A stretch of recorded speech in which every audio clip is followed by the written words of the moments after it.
call the city council meeting to order. And at the same time, given the content, we're also going to be the Planning and Zoning Commission meetings. Justin? I will call the planning and zoning meeting to order. I'll gavel for you. Okay, so with both meetings open, as is our custom, we will start with the Pledge of Allegiance.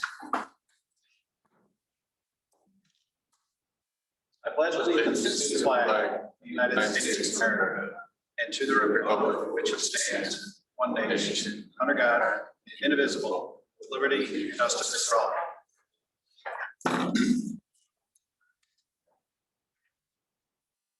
So Karen, roll call, please. Doug? Here. Karen? Here. John? Here. Jerry? Here. Mike? Here. We need a P and Z roll call as well. Not necessary. Okay, thanks, Kelly. Then let's see, we've got the agenda for tonight. I am going to ask for one change just to facilitate the conversation around comprehensive plan. Since it's in conjunction with P and Z, can we move that to, or we'll move the comprehensive plan review to be before the public hearing on the urban renewal plan amendment. So I would ask for a motion and a second to approve that amended agenda. I'll make a motion to approve the amended agenda. Second. Doug, aye. John, aye. Aye. Okay, so with the agenda approved, the amended agenda approved with 5, we'll open for any opening citizen comments. So any citizens that would like to address the council prior to tonight's agenda, now's a good time to address the council. Nobody's jumping up. Karen, do we have anybody attending from the public at large online? Or is it just Charlie, it looks like. Okay. Then we will move on to the consent agenda. Got minutes from 4 past meetings as well, 5 past meetings, plus the bills. Make the motion to approve the consent agenda. I'll second. Doug, aye. Karen, I. Todd. Mike, aye. Motion carries with 5. Okay, now we'll jump to the comprehensive plan review. And we'll start with the RDG review of the Peosta comprehensive plan and the Parks and Trails master plan. And let's see, Charlie's going to lead that. Yes, Charlie. All righty, Charlie, the floor is yours. Thank you. Great, Mayor, Council, Planning and Zoning Commission members, thank you for having us this evening. Obviously, I'm Charlie Cowell from RDG Planning and Design. Ryan Peterson is there in person as well to help answer any questions as we go along. But we really wanted to take the time tonight. We've spent a lot of time with many of you and our local steering committee and the community over the past year and more.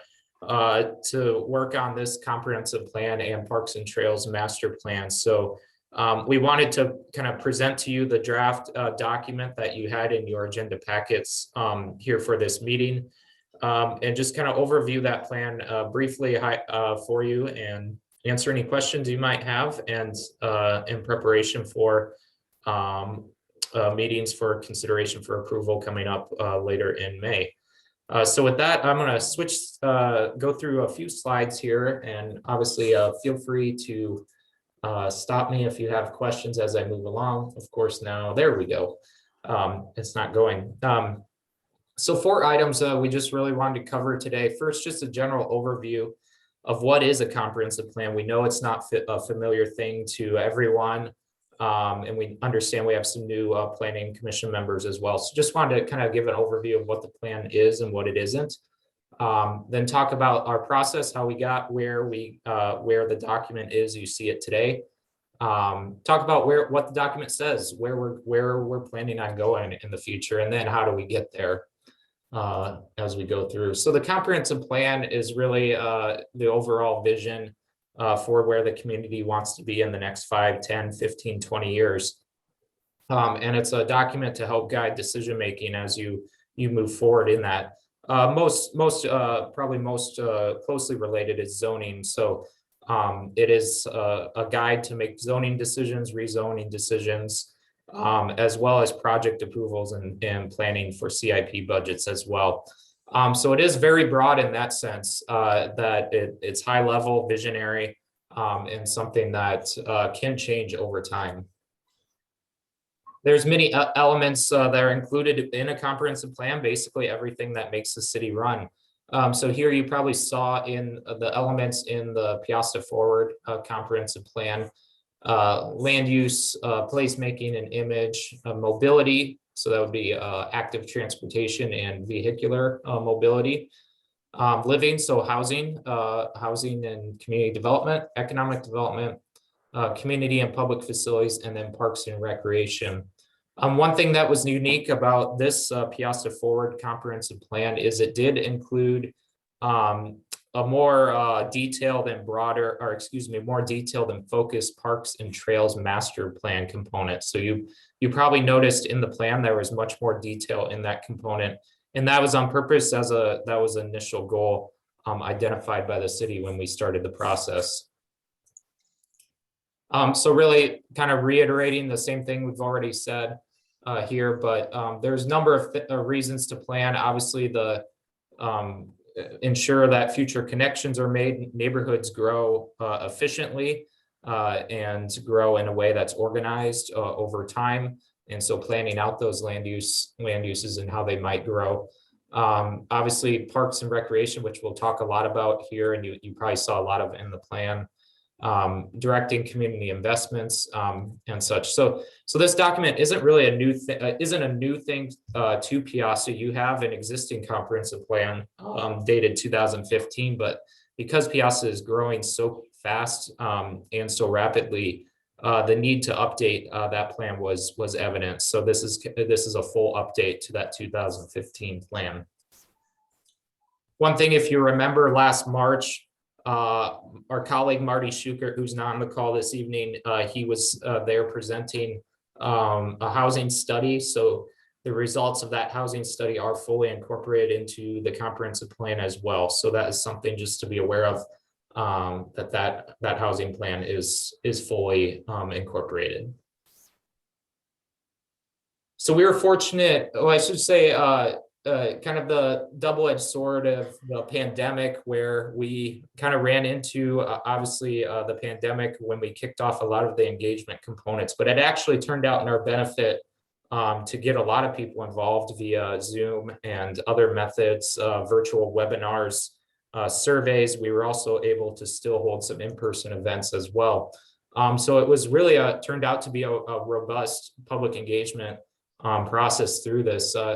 All in summary, you can see a lot of the things we posted on peostaplan.com, but all in all, 7 steering committee meetings made up of local representatives throughout the community and the region.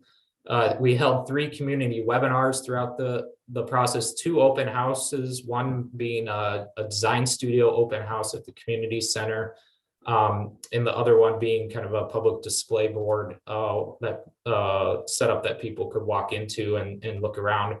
We held 7 small group focused listening sessions with people of different expertise throughout the community. And then the community survey, which we had 218 responses and over 177 open-ended comments to that survey as well. So a lot of input and discussions were held throughout the process. Here, just kind of, without going through every single item, here you can see in a major trend that came out throughout all this engagement was improved bike and ped facilities and creating more parks and gathering spaces, including the idea of a town center. What is the center? What will the center of Peosta be in the future? How do we create a space, a community space that mimics perhaps what a traditional downtown might feel like in older historic downtowns that you might see across Iowa. So these were kind of some of the things that we were tasked with trying to unveil in this process and developed as we go along. Focusing more on parks, you can see here, this is just a snip of some pages from the plan. Showing the top responses when we asked specifically on parks and recreation items. You can see here the top ranking items from a parks and facilities standpoint, greenways with trails, passive natural areas, splash pads and water play, and ponds or fishing. So really a broad spectrum of different things, but a lot of passive and more natural features did rank higher. So something we obviously had to account for as well. So when we sum up kind of the overall themes, connections, not just trails and sidewalks, but also streets and neighborhoods, the community is really ready for continued advancement in parks and amenities. The starter home attainability, which, like I said, Marty unveiled in the community housing assessment. The school district ranks high as far as a reason for people moving to Peosta. We met a lot of people along the way, and this is not new information to any of you, but a lot of different partners and folks interested in getting involved in the community was very evident as we moved along and wanting to help Peosta grow and grow in a healthy way forward. And then not forgetting about our business growth in the community as well came up a lot in our engagement and planning for the future of what that might look like. So with the comprehensive plan, there is a certain element of looking at projections for what we should be planning for in the future regarding population and land use. When we looked, and this was what was used in the housing study as well, but when we look at a 4% annual growth rate, which is kind of mimics what's been happening recently, we're shooting around 4,200 people through 2040, and that even goes up to around 5,000 when we get to 2045. So again, we see continued growth at a rapid pace continuing to happen in Peosta. And that really makes planning even more important as we move forward. So the big ideas are summarized throughout the plan as well, as far as the various elements of the planning document. And we'll go through some of those here shortly. But again, Central Community District raising to the top is a big idea. New park spaces, expanding industrial based are all items that we were tasked with. After we were going through our engagement, we realized we were tasked with trying to plan for in the future. So one thing that does make a comprehensive plan rather unique, and actually what a lot of people tend to gravitate towards, is the future land use map. There's a few clarifications with this. I just want to put out there. Of course, you see all the colors and the boundaries of what different types of land uses might be planned for in the future. It really is a guide.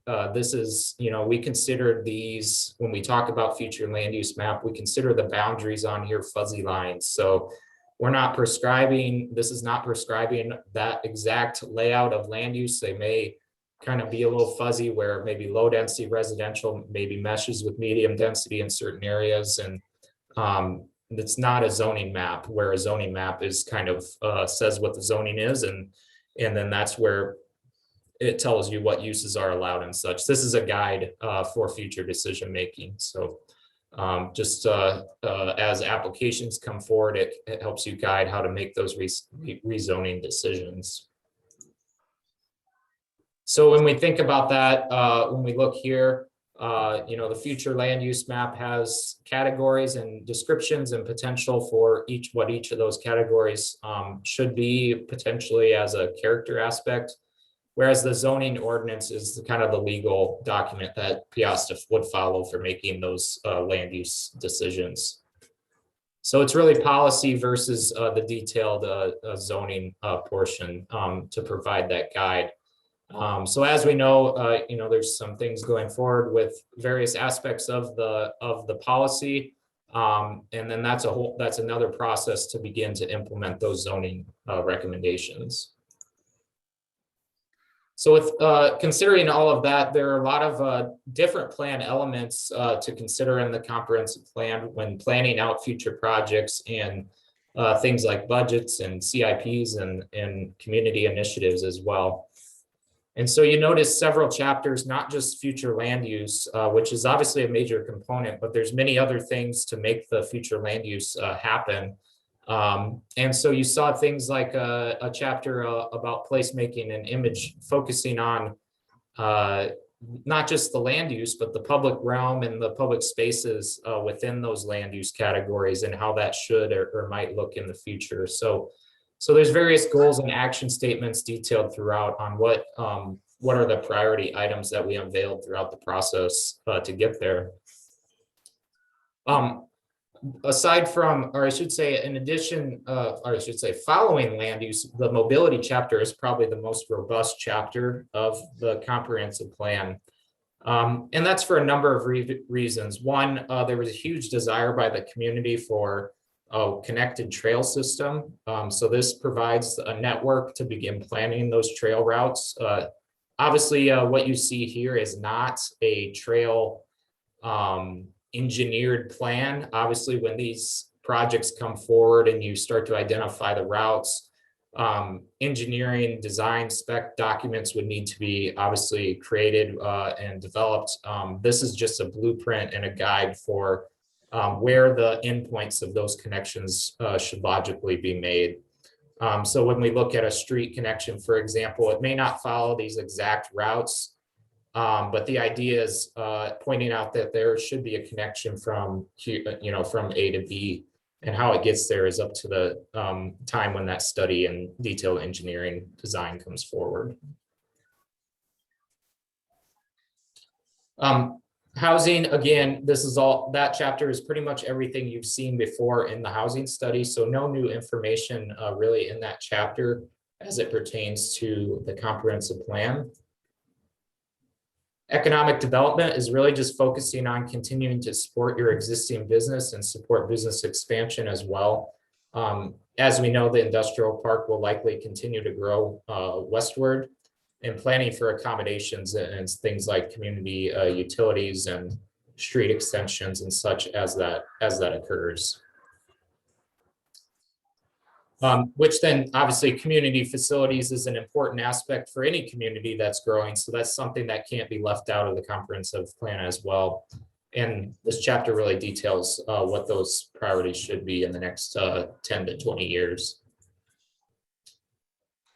And then lastly, but not least, is the Parks and Trail Master Plan. Again, as I mentioned at the beginning, a lot of detail, a lot more detail in that than the other chapters, and that is because of the expanded scope for doing a Parks and Trails component to this. So in there's a lot of information about identifying specific park spaces and planning out those spaces with actually specific amenities and facilities to consider putting in, and really starts the basis for our budgeting process to implement these projects going forward. So it is more of a action-based chapter, whereas the other comprehensive plan components are higher level policy decision-making guides. And then at the end, summarizing, the plan summarizes all of the action statements, and obviously not going to go through all of them here, but identifying who maybe should be the leaders, the partner organizations, time frame, and setting up some sort of priority level for those going forward. So it is, like I said, comprehensive in the sense that it needs to cover all the aspects of what makes a city. So a lot of information in there, which obviously, given the time this evening, could not go into all the detail of every single chapter. But with that being said, happy to answer any questions, take any comments as you've all had a chance to review the draft document. It is posted on peostaplan.com as well. If anyone listening at home wants to review the draft as well, that it is posted there to look at. I got a question on page 55. It's kind of a three-part question. Yes. It's where the pond and stuff is. Yeah, I can pull it up here. I've asked from the beginning for an overlay of all utilities, because we know there's a water line, the sewer line goes through there, there's a gas line that goes through there, and I've never received anything of that nature. So I guess you put this all together. and now that gas line's there, we can't build a road or anything over it. We paid you to put this on paper, and we have to move it. Who's paying for that? Are you referring, you're referring to this map here on the screen? Yep. Yeah, so, oh, go ahead. Brian Peterson, I work with RDG and am involved with the development of the PUD that you authorize us to move forward with. And we have, council member Hughes, same question, we have assembled a base map. We have not received a certified site survey. However, we are actively spoke today with the interim city administrator about getting more specific information on the gas main that you're referencing there in the bottom right corner that goes to Mr. Conlon's property.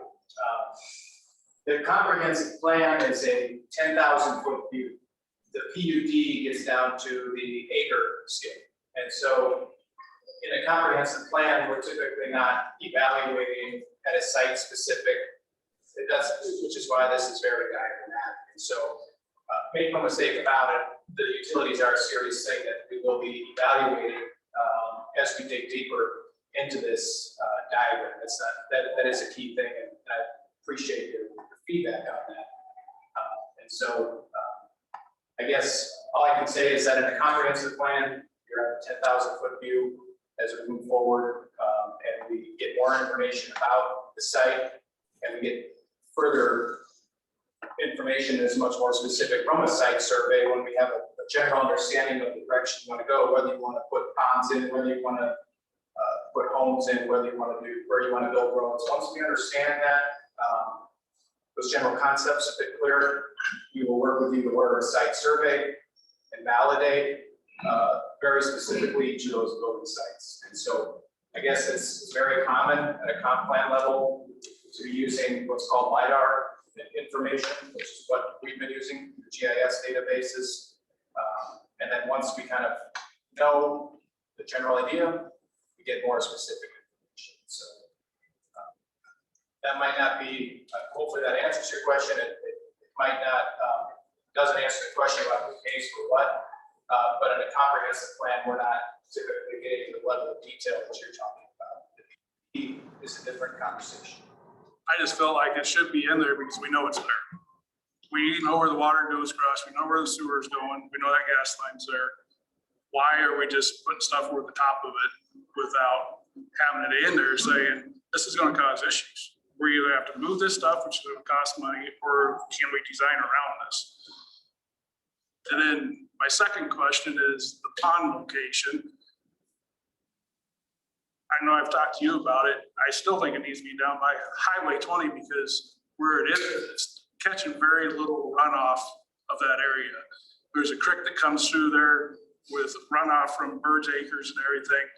So we ain't catching 50% of the runoff. It's missing it. Page 107 is a better drawing. What it's talking about. The drainage area for the lake, as shown there, is approximately 150 acres upstream. And using best practices, you could potentially have a pond surface area that is about 10% of that drainage area once it's built. The majority of the upstream watershed is.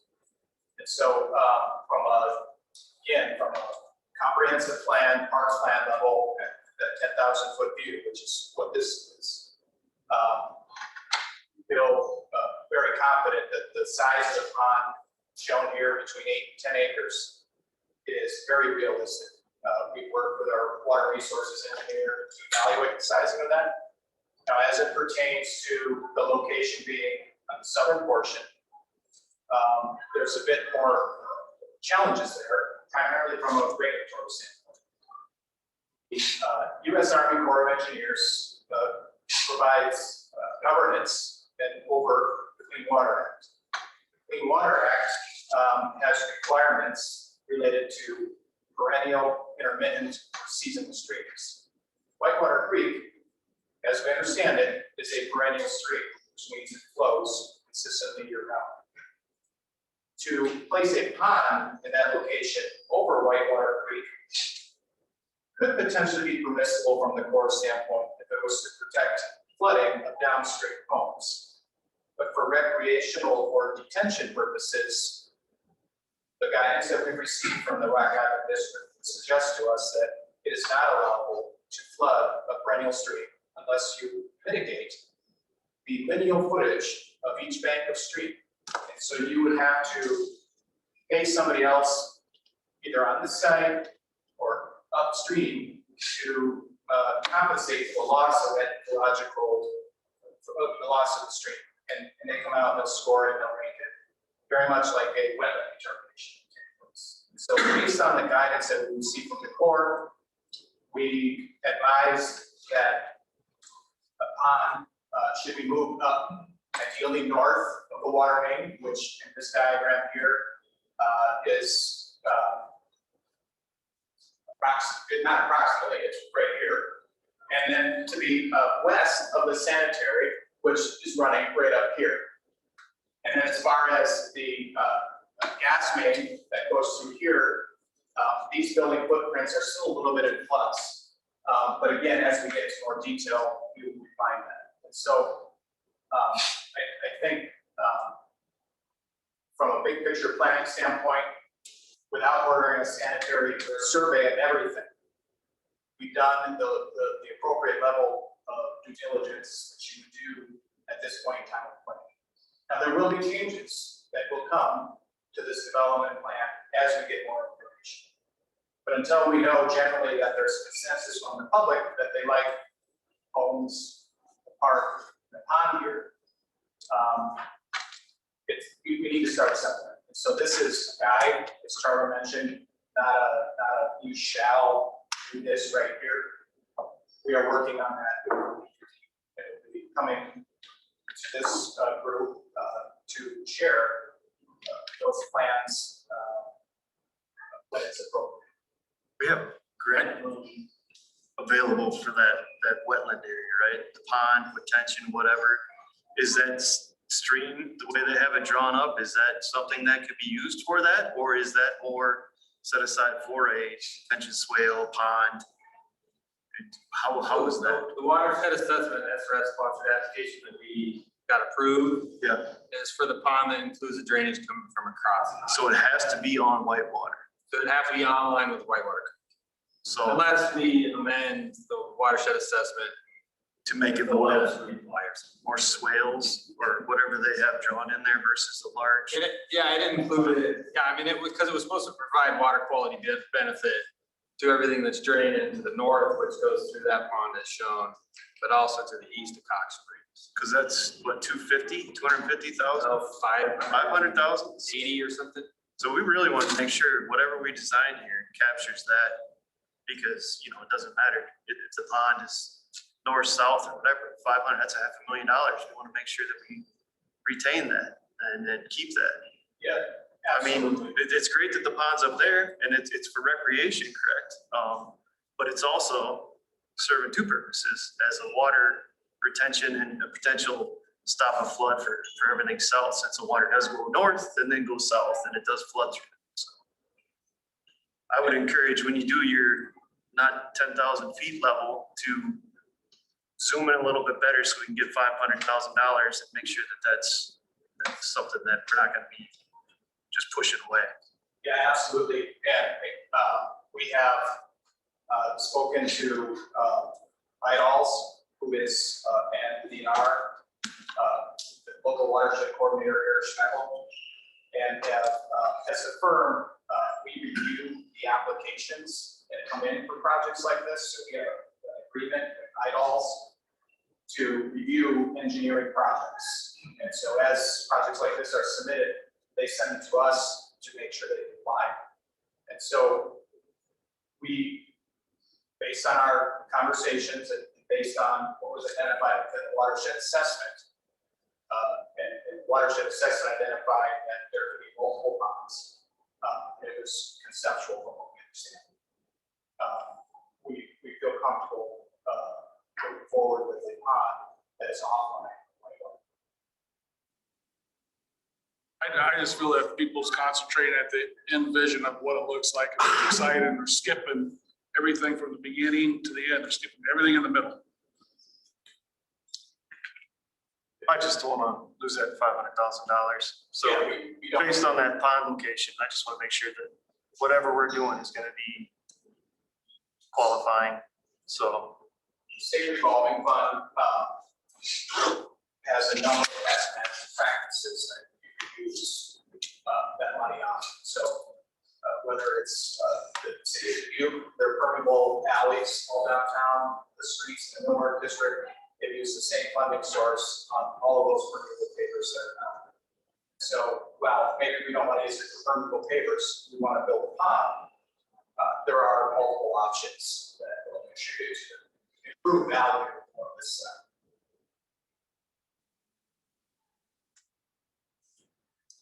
And as far as Mr. Hughes, to address your comment, we would, if the city felt it was time to provide greater reassurances to you as you make decisions to order a certified site survey, we would welcome that. Based on our past experience, aren't quite there, but if the city knows that they're gonna move forward, it's not a matter of if, but when, then we should do it. And we can work with you on this. I mean, I'm used to dealing with designs all the time, and I just feel like we're starting at the end, working towards the beginning. You know, we've always asked the landowner of the property, okay, this is what our thoughts are. We want a survey of everything so we know where the water is actually running. Where's the high spots, where's the low spots?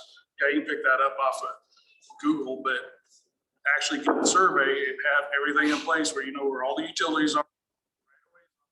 Everything's there, and then you build from there. That's just my feeling. I just feel like we're starting at the end and working to the beginning. Right? We know where the sewer line is for the water. With a margin of error, yes, right. And show you where it's. But it's not on the maps. Right. That's been shown to us. So we have no clue if that sewer line is going through the lake or water line is going through the lake or it's where it is. We had a call with NSA to review the alignment of the sanitary sewer. And if you look at some of the earlier workshop drawings of this, the pond was further north and east, and it was since shifted to the west to the conference call. We had two of them to discuss that alignment. So we revised that. And then we have where that greenway connects in, right here is where the water main comes in. This is where your utility comes through. The sanitary is down here. And so again, as we get, I think what we need to do based on what I'm hearing here is provide the city with greater reassurances. If you feel reasonably confident in moving forward with this park plan, we can work with you to order that survey. Because it's not, if you make a decision, you might as well spend the resources. If you're still in the planning phase and may or may not, then it might not be time. I still think. It's not a small expense. Yeah, we need to go through the rest of the steps, set the public hearing, let everybody kind of speak, and then go that route. I don't think we're there yet, but we're close, but not there yet. That is correct. I mean, if the public gave us feedback that said we don't want a park, and we don't want that here, then we will be. And it's been 40 to 50,000 or something like that. Based off your knowledge, the pond is not sitting on top, sanitary sewer, water, anything like that. It's very close. That is, we've had some discussions about that with the former city administrator and NSA. And so again, these are conceptual drawings that are going to change as we get more and greater information, whether it's from market analysis, from feedback regarding traffic to drainage to all of those factors. When is that due for that 500,000? You got some time because it wasn't the full amount of your, once you got at least another couple of years before you start losing principal amount off of that. All right, as long as we get that. As long as that's taken into consideration. Yeah, absolutely. Yep. But that's one thing we need to get the big picture like he's talking. We did we did a watershed assessment for all this. And then we did a site-specific conceptual drawing for the pond and put it all south of the booster station on the Conlon property to try to eat up that floodplain down there. In our experience, the core engineers, if we got IDOLs and SRF sponsored project money involved, they're not gonna kill the project. Else we can't do it. They might have some mitigated measures. So once you get closer to 20 though, isn't there a lot more infrastructure in the ground, especially closer towards the ditch on the highway? Like fiber wires and all that stuff that are all up and down. I know AJ had it on the south side. I'm pretty sure it's on the north side. That's what I'm saying. If we had that done now, we know where all that stuff is, and we don't. I don't know you're gonna see that map though, with all the fiber wire and stuff in there. You know, it'll probably just be the sewers and gas lines and things. They'll give you everything in the record for the fiber, and everything is. Yeah, we weren't impacting DOT right away. So you're farther up then. We should have been good there. All right. That's my 2 cents. One thing I'd throw out, just in my experience looking at this property with property owner, public works director, looking at, again, this is a 10,000 foot view. The housing could move, the lake, a lot of things could move a bit. And don't rule out in your head that the sewer main, water main, gas main, that could all move too. Looking at the overall expense of this overall development, while those are expensive things to do, they're maybe minor in the big scheme of things. And if it makes sense for them to move, they might probably have to move. And I think there is a good understanding of roughly where they're at, and even drawing them in roughly where they're at is probably adequate at this point, and not spending the money, the tens of thousands of dollars to get very site specific until you know that it's necessary, you know, based on a consultation with the potential developer, property owner, et cetera. Because they may come in and say, you know what, the way I want this road to go through and do X, Y, and Z, if that sewer main's here or within 20 feet of here, it needs to move. So to know exactly where it is may not be critical in the end game. Just to have a roadmap of what we want in there. Yeah, I think having something showing, you know, roughly, like we said, within 15, 20, 30 feet of where they're located, that's not a bad thing. Because like I said, we looked at the property today with Dean, you know, we have a real good feel for gas, water, sewer. Yeah, and this is Charlie with RDG, and I'll just say too, that it's the same concept for the road transportation, future transportation map you see in there. Obviously, we didn't get designed engineering drawings and for the path of each of those dotted proposed roads, but the idea is for the growth of the community and the community vision and desires that came out, you know, this is the idea, and the general components and amenities, and then the detail comes in implementation.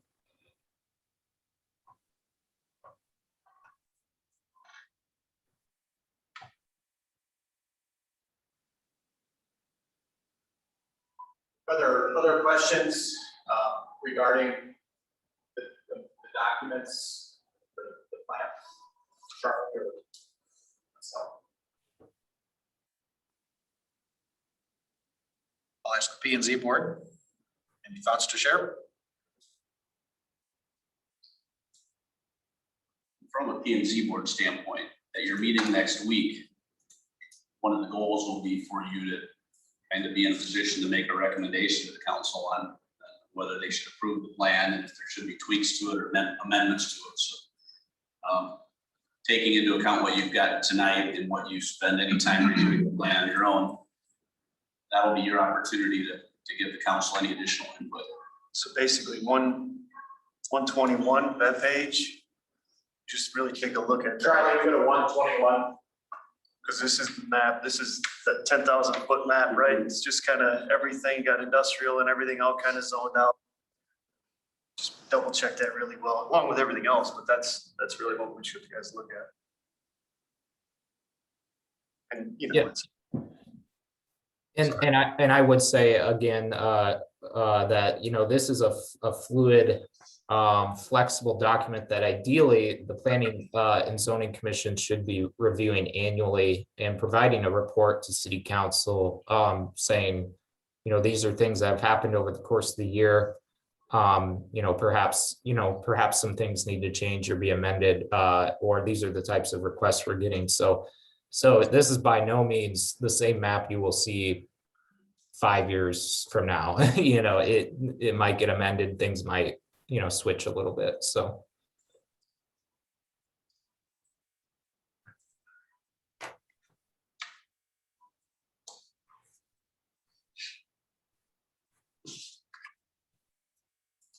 Any other questions or comments from anybody else? Charlie, were you able to get through everything you wanted to present? Yes, yep, thank you, I did. All right, well done, thank you. Brian, thanks for chiming in there as well. Jake? Thanks. So the action item for this one, for both the city council and for the P and Z board, is informational. There is no action being taken on the comprehensive plan itself. What we do have, though, is the setting a public hearing date, and that's a council action to set a public hearing date for this same comprehensive plan. And we would look to set that on May 11th. I'll make a motion to set the public Hang hearing. on, am I off on this? No, you're not. Question is just some consideration if you think that's an ample enough time to be prepared to do it. I'm not saying it isn't. When is P and Z meet? P and Z meetings next Monday, correct? Monday the 3rd. If they have changes or anything like that, is that enough time? Go to the end of the. For the second meeting of May? 25th, give them a chance for any changes if we need. Is that fair? Do you have any feeling on that?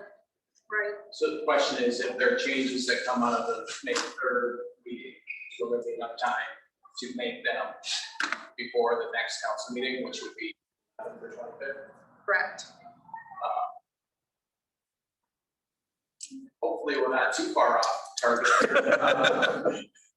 And so I would, assuming there are minor, adjustments, like, we appreciate the road being shown here or this, but I think we can make those in a week. Charlie, would you agree? I would agree, and I echo Ryan's comment on, hopefully we're not too far off, considering the number of engagements with our steering committee and the community. But that being said, understandably, there could be some things, and I don't see an issue if they're minor, getting them turned around for the council meeting. You're good with the 11th then? So let's go with the 11th then, Charlie, is what I'm hearing. No, I guess it's not really up to us. but- No, but I'm just saying, you can have it turned around though, right? Yes. What's planning is only thing. What do you guys think? Well, if we meet, then you guys, if we have questions and they get addressed by council, we weren't getting any feedback there, so. What's the last one? We can have a meeting in the meantime to get the feedback from whatever we want changed or discussed. You wouldn't have that till June, right? Your June We meeting? wouldn't have that until June.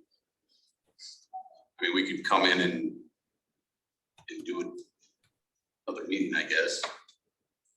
Be up to them. Should we just plan on the 25th and see how it plays out by the 11th? If you guys need more time, then we can move it to June. So you gotta have certain. What type of notice do we need for public hearings? Pardon me? What type of notice do we need for public hearings? 4 and 20. 4 days, not less than 4 days. So I get plenty of time, right? You could set it for the 11th, and if you decide at P and Z that that's not gonna work necessarily on the 11th, you can reset it, I'd rather set it for the 12th. or you can do that. That gives more time for P and Z. You guys meet the 3rd, right? Yes. That's a week. So the concern is P and Z having an opportunity to deliberate on feedback from the public hearing. No, to go through the 100. And then if they have questions, concerns back to our, hear their response, right? And we can do that by email too, I guess. It's not a big deal. I'd say let's shoot for the 25th and go from there. I'll make a motion to have the public hearing of the comp plan, Parks and Trails on the 25th of May. Second that, Doug, aye. John, Mike, aye. Motion carries with 5. And that wraps up the comprehensive plan review. So for P and Z, if you would like, we can leave. Close your meeting. Adjourn planning and zoning. All right, so P and Z is adjourned. Thank you very much. Look forward to hearing your recommendation and your feedback on it. All right, and you're welcome to stay, of course. You don't have to leave. That's up to you. We've got lots of fun still coming. Mayor, I wasn't sure what Justin said a minute ago, but just, you said we could do something by email. If we need feedback back and forth between us and between the P and Z members, you gotta be very careful, not necessarily the P and Z members, but with the public or with RPG, okay. Yeah, just be careful, P and Z members communicating back and forth, you have public meetings rules to follow, and your deliberation should be a public meeting. But you can definitely reach out to the control. Thank you, Doug. All right, thank you, Ryan. Thank you. So with that one done, we'll then move to the urban renewal plan amendment, which is item 3 on the program. And for these 3 items, these are all related. Doug, would you like to address the council to just give some context around these 3 items we're about to take action on? Sure. So notice of public hearing on designation of expanded urban renewal area and a proposed urban renewal plan amendment. So you're really doing 2 things. If you're going to look to use incentives with developers on property using tax financing, the property that the incentives are going to be used on needs to be within the urban renewal area. If it's not, you need to amend the area to include it. It didn't used to be required. It used to be if your urban renewal area was set up and your urban renewal plan said that anything in this area we can incentivize for slum, light, urban renewal, economic development, and a project came before you that you thought fit, away you went. The law changed some years ago and requires now that basically every individual project must be specifically identified in your plan. So every time you are looking at a development agreement for a particular project, you need to amend your plan. If this property was already in the urban renewal area, then all you need to do is the urban renewal plan amendment. But in this case, you've got a number of properties outside of the urban renewal area. So those are being proposed to be added. And then you're also proposing to amend your urban renewal plan to provide incentives for projects in those areas. That's a general overview of, and there's a public hearing process involved, which is the notice here was dated April 9th and published. So, so tonight is a public hearing on that proposed amendment to the urban renewal area and plan. And I didn't go into details of the specific areas or the specific projects, but it was laid out. You've got the NICC second subdivision, Thunder Valley Estates number 3. That's it unless I'm missing.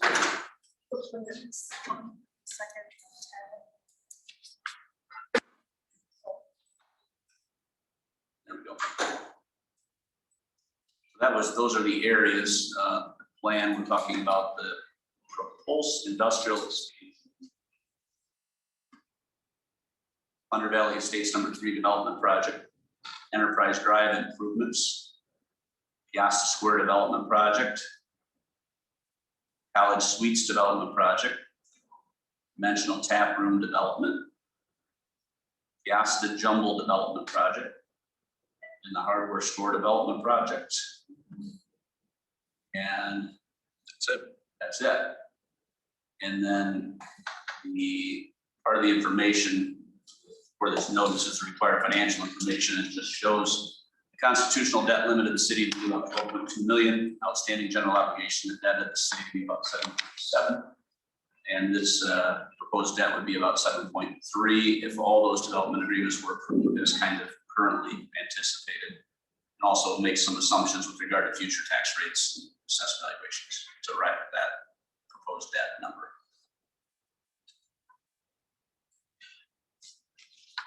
Thank you. So with that understanding, I will open the public hearing to the public for anyone who would like to address the council regarding the Peosta, the proposed amendment to the Peosta urban renewal area. Is there anybody that would like to comment?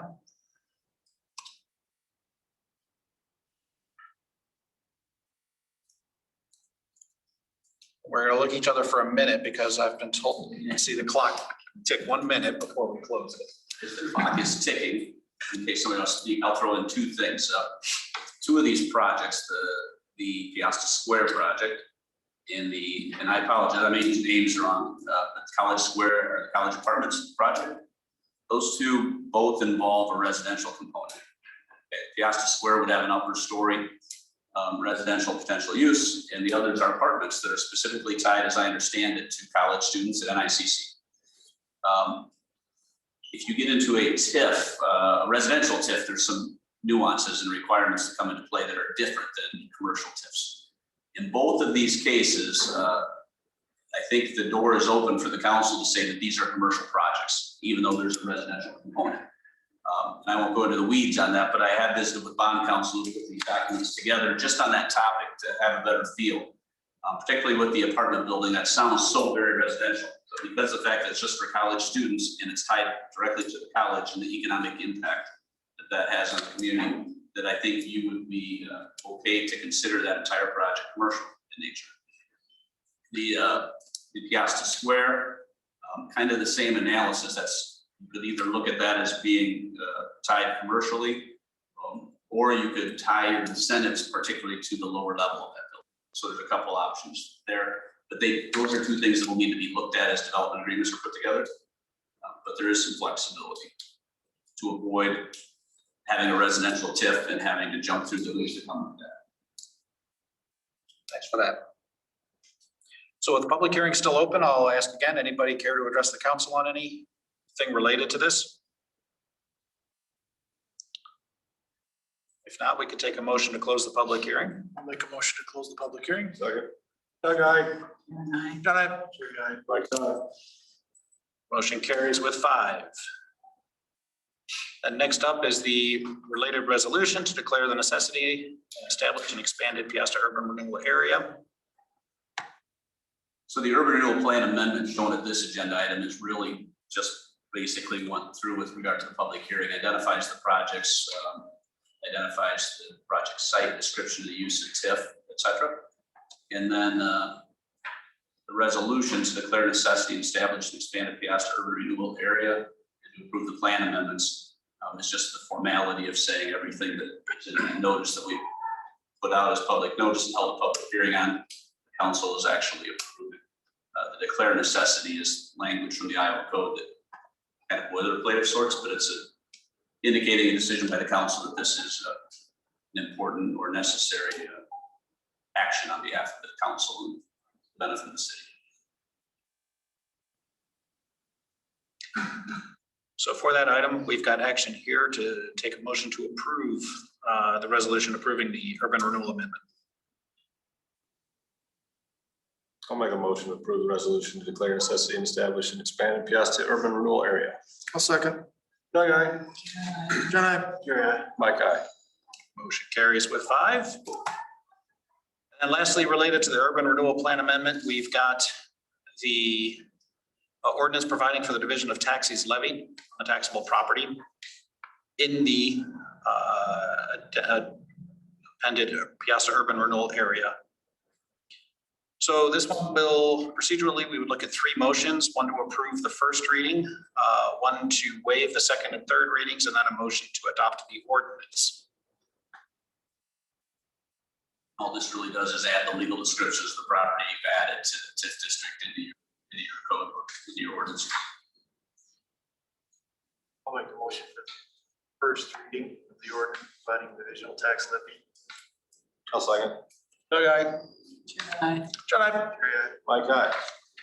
Motion carries with 5. Next, we would look for a motion to waive the second and third readings. I'll make a motion to waive the second, third readings. Second that. Doug, aye. No. John, I. Jerry, aye. Mike, aye. Motion carries with 4. And lastly, a motion to adopt the ordinance. I'll make a motion to adopt the ordinance. Second. Doug, aye. John, I. Jerry, aye. Mike, aye. Motion carries with 5.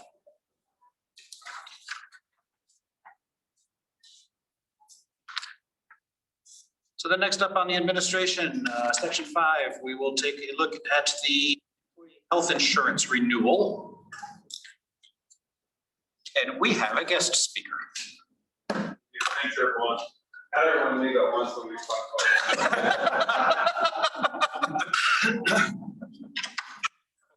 Thanks, everyone, for allowing me the opportunity. Before I dive into it, any questions I'd like to address, and I'll share a little about what COVID has done to health insurance and kind of where we stand today. But any questions? Okay. So with COVID, obviously, what has happened is everyone played whatever procedures, okay? And that was started, back when it started, all the way through probably July, September time. And so what happened is, health premiums were going well. And we're still seeing those through this year actually trending okay. My biggest concern is, what is that going to look like? What we're hearing is everyone's getting those procedures done now, as well as there's some complications, okay? And I share this just as preparation for the potentials that could happen next year, okay?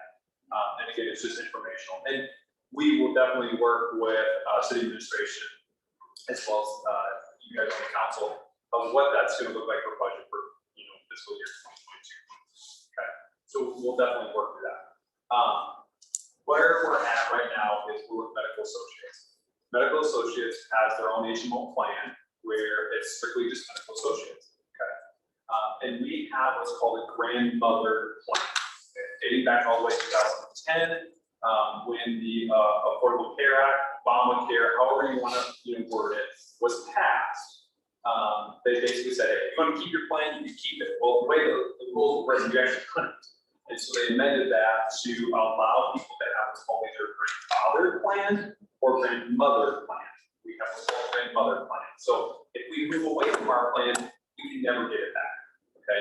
We have to then move into what's called the Affordable Care Act type of plans, where they're compliant based off of the rules and regulations that were passed for Obamacare. Okay. And so I share that just so that way, I don't want you to feel like we're stuck. Okay, we can move, but understand there's some implications. Okay, and so I wanted to set that groundwork before I dove into what things look like for each. Okay, and so if we're looking at that first page with Medical Associates, we're really looking at that 7.3. Okay, we did go back to Medical Associates knowing that health insurance premiums were not up. Asked for, hey, we would like you to reduce this rate. They said, based off of your specific demographics and the claims, the comment that the individual made is, you would not be able to go back to underwriting, who set the rates and ask for what we call rate reduce the rate reduce. Okay, they said this is what we have. We gave you the best option. There's no other one. Okay, so for our due diligence, we went out to the other insurance companies and where they stand, and I'll get to that in a second.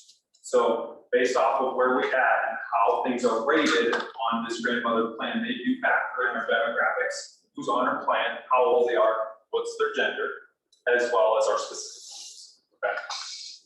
So nothing changed on the plan design. Everything's staying the same.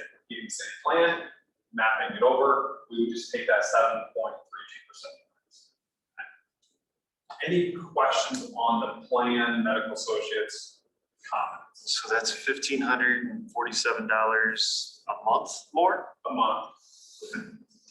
What is our loss ratio? They won't share it. 150 employees, they won't share it. We asked for it.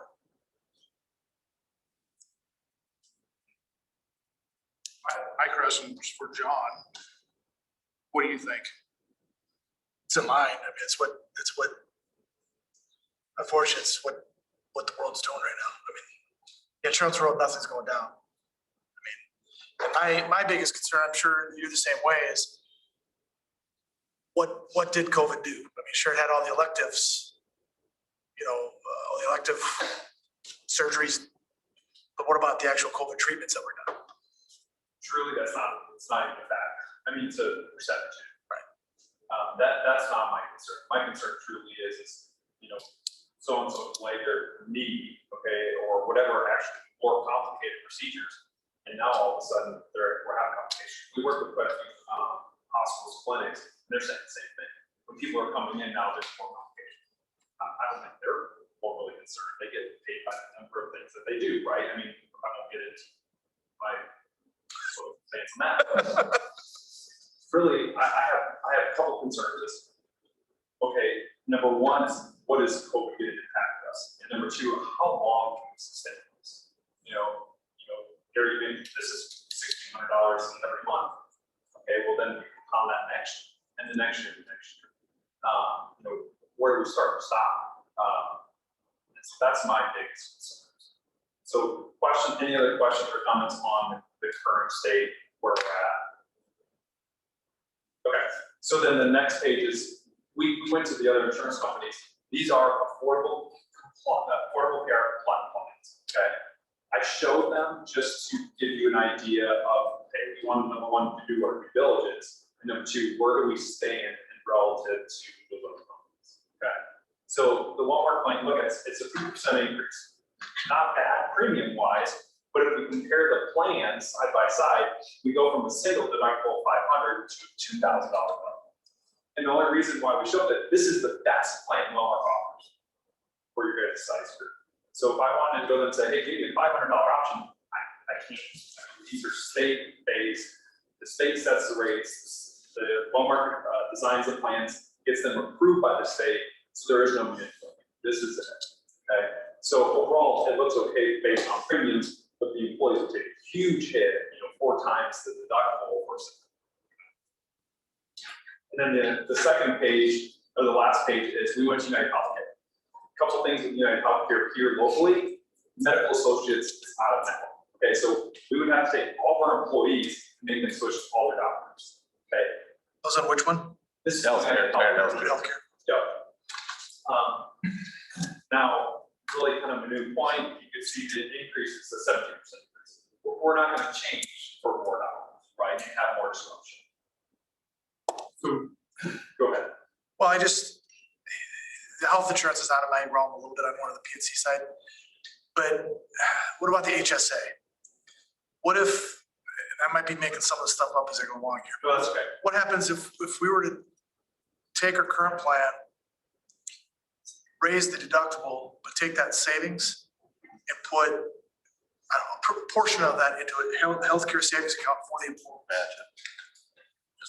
What would that look like? Yeah, so we can look at it. The issue is we would probably, the issue is if we go from a medical associate's current plan to a medical associate HSA plan, it actually may cost us more because we jump into that Affordable Care Act now rates. Okay, we can look at it, and I'm happy to come back with even hypotheticals, right, to even prepare for the future. The good things about an HSA is yes, you can save some money, but the issue is that it comes at a cost, right? We're used to a $500 plan, and we're going to have to jump to, for example, Walmart's the lowest deductible for an HSA is $4,500. Okay, so now we're going to have that huge swing. Now we can't offset that by contributing money into the HSA, but then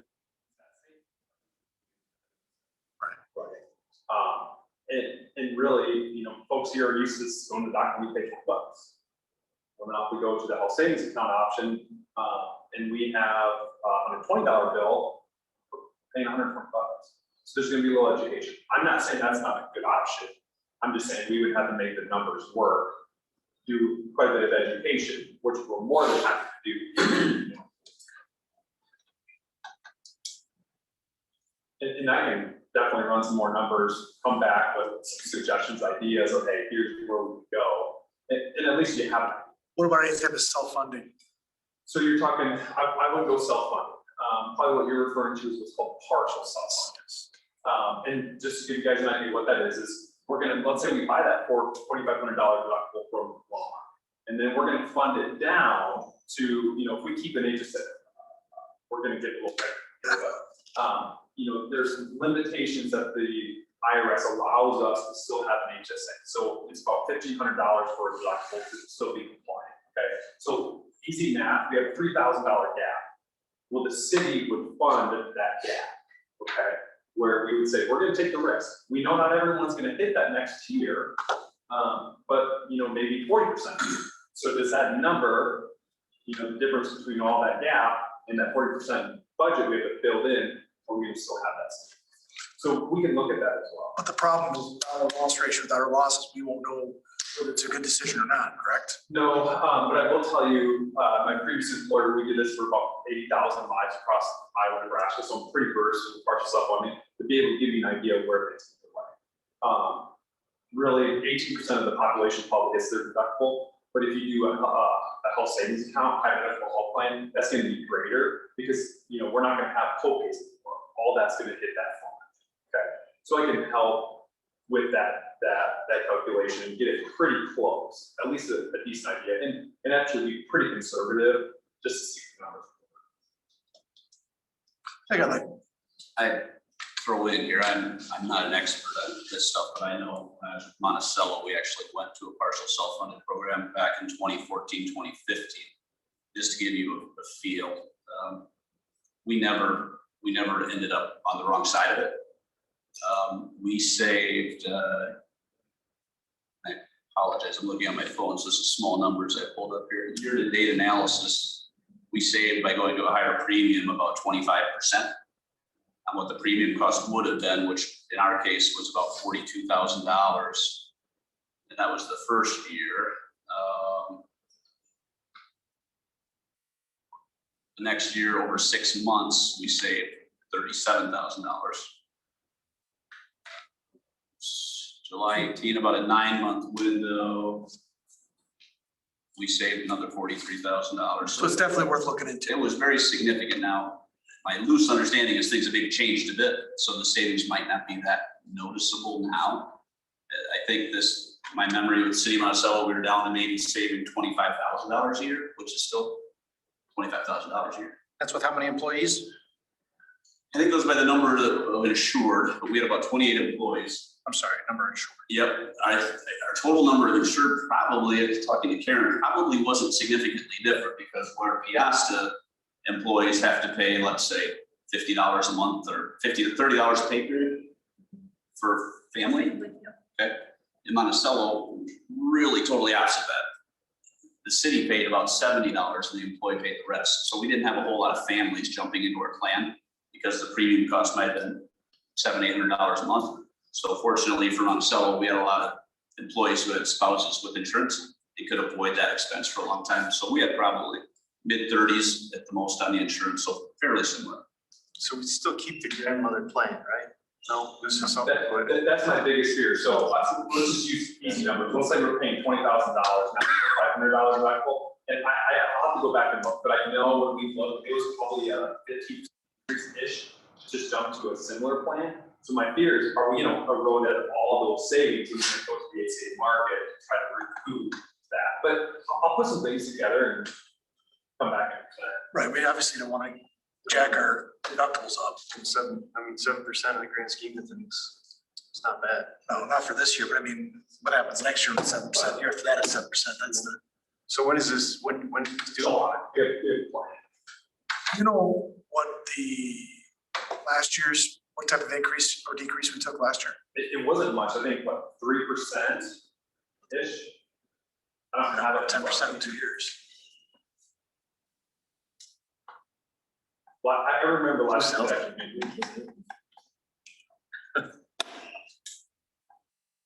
I think we can just take a look at it, just see what it would look like. But what's saying the Walmart plan, next year is not gonna go up 7%. Damn insurance people. I didn't say that. That was directed. Tough part. The tough part is losing your grandmother to, right? Right. I mean, that at the end of the day, you know, but yeah, like you said, it's worth looking at. It's a good plan, it's good for the employee. Right, I mean, that's very good. I think last year was 5.5. He left his patch on the ground. I'm gonna ask for a stretch here. Do you by chance have the renewal for this year? For medical associates, the actual renewal? Did you ever send it over? No, I don't know. Okay. Well, wait, yes, it's on, we have it on board docs, yeah. Is it possible to pull it up? If not, that's okay. I don't want to push you on the spot. You already did. Tough crowd. What I was gonna do is actually show, okay, what the ACA costs are. I tried to look in my email, but it's already been archived, so I can't go back.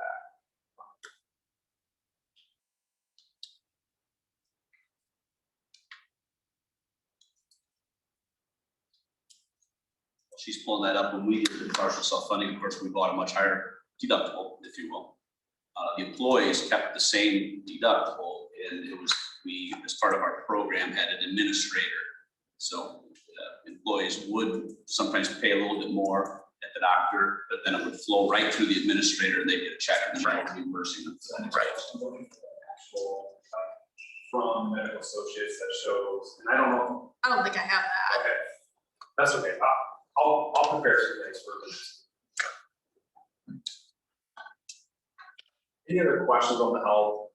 Yes. Right now, when we have a new hire come in, there's a waiting period.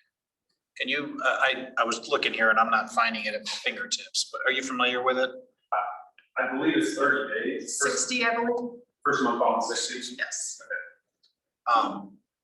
What do other cities like us do? Is that typical? As we're going through a new hire process now, I kind of got a sensitivity to that. So I just wanted to ask the question, what alternatives are there and how does that compare with what other cities? Yeah, it truly is all. So the Affordable Care Act limited it to 90 days. Okay, so most people don't select 90 days because if you're hired on the 5th, 90 days could be the 4th of July, right? So how do you limit this? A lot of them will say first month following. Okay, so it might be first month following date of hire. Could be first month following 30 days, first month following 60 days. Okay. It's really a personal preference on the organization, the city, whatever that is. It's truly all over the board. I would say for most municipalities, it's closer to the first month following 30. But then you also have it where if someone doesn't stick, do you want them to go through all the benefit process and then end up not taking the benefits because they left? So is that the only benefit of not doing that? They're all the same, I think. Yeah. They're all 60 days. Are you saying, The only benefit of us waiting the 60 days is because the administrative part of adding and then potentially deleting in 15 days. yeah, Like when I got hired on City of Dubuque, December 30th, my insurance started January 1st. It started the following month. Because it was the next month, is that? So you were first month. I'm not familiar with that, but I'm guessing it's first month following date of hire. That was Monticello's practice. If you started February 10th, your insurance started March 1. If you started February 28th, your insurance started March 1. What's the purpose of waiting those 10 days, or 3 days, or 3 weeks, or? We just paid our premium on the 1st, so we were covered for that month, and I'm not sure if it's a processing thing, that might be something you could answer better, but we were always the first of that next month. Not sure why. We're actually collecting, so the payrolls in April are paying for the May premium. So we're collecting a month ahead and then we go that way. So for a new hire, somebody who resigns from the previous job and then they come here to start working, what do they typically do for their insurance then? During that 30 or 60 days? If you're a person that gambles, you won't pay. If you're a person that doesn't like risk, you're gonna take probably Cobra from your previous employer. In Wayland States. It's very common to have it. When it comes to Cobra, when you leave your employer, you got 90 days to turn it in, I believe, to sign up. Under normal circumstances. And not you can okay, retro including back. COVID. So COVID, like you if can- something happens Yeah, in so you can 60 wait. days, you can pay those 2 months previously covered. Okay, so you don't have to have insurance within that 90-day window, because if something were to happen, you would just retroactively. Yeah, so day 75, all of a sudden you had to go to the doctor or something, you know, you sign up and you pay back those months that you hadn't paid for yet to have the coverage. So you kind of gauge, you know, did I need 3 stitches, or, you know, did I blow my knee out? You know, how bad do I need to pay for those 2 months? So they're not necessarily 100% left naked, is what you're saying. That's what I'm understanding, right? I didn't know that at the start of this conversation. Karen, you said ours is state of hire, following, or first month following 60 days? Yes. All right, so it's well within that 90-day or 75-day? 90. 90, no, I'm at 90 The Cobra? for Cobra. Okay, Yeah, and if you want to amend it, most carriers will allow one change per year. And you just have to put it on your letterhead, say what you want to change it. But before you actually make a motion of and if you're wanting to do that, let me confirm that the insurance companies will actually allow it, because there's some that will not. So I hate to have it where all of a sudden we put a policy in place that we can't enforce. right. No, I'm not necessarily advocating for a change. I wanted to have some discussion on that. I started having some questions that I didn't have answers to. And you're here. Great. You didn't quite clear the room yet, so. Any other questions, anything that I can address on the health insurance? So on my list, I'll put some things together for partial self-funding. I'll look at some HSA options. And then I'll also see, actually, Karen, I had a note to see what last year's renewal was for this one. Anything else that you guys need from me in the meantime? So that's the medical insurance we covered. Next one up is the employee life, short-term and long-term disability. So that's what we're going to next, right? All right, we'll move on to the next. Well, let's see. Looks good. There is an action on this, but it sounds like we're not prepared to take action tonight, right? On the, On the renewal. right. On the health, Move it to the next meeting. Yes, so we'll not have a motion to move that forward then, as I understand it. That's okay. I'll just- Okay. So let's go on to the life, short-term, long-term disability. So with some life, everything came back favorable. The only difference is we have a $2 increase to EAP, which unfortunately makes a lot of sense nowadays. That's basically an employee assistance program. Okay. Someone struggling financially, emotionally, physically, whatever that may be, they can reach out to the hotline and call this assistance. With COVID, things have only just skyrocketed from that, unfortunately. So really pretty reasonable. They raised it $2. Karen, do you know, is that well known throughout our employees? I don't know if it is, but I think that we need to, I would like to see some type of a, trying to have these all staff meetings there. I'd like there to be more education pieces. And so the employees do know that, they know about the 457 plan. They know about, we give them all the information when they start, but that's something I think would be important to. Reminder. Can we do some sort of workshop? For educational? Yeah, so my thought was to get a flyer, and I can come up, speak on whatever. I'd like to see that with the staff meeting. How do you feel about that, Mike? No, I think that's great. Yeah, just get everybody together, that they can ask questions if they have it, or if they're not comfortable asking in front of everybody, It's just information. just, yeah, it'd be good to, I think that would be a good thing. Yeah, and I can make myself available just for any question, that's on my health or dental or.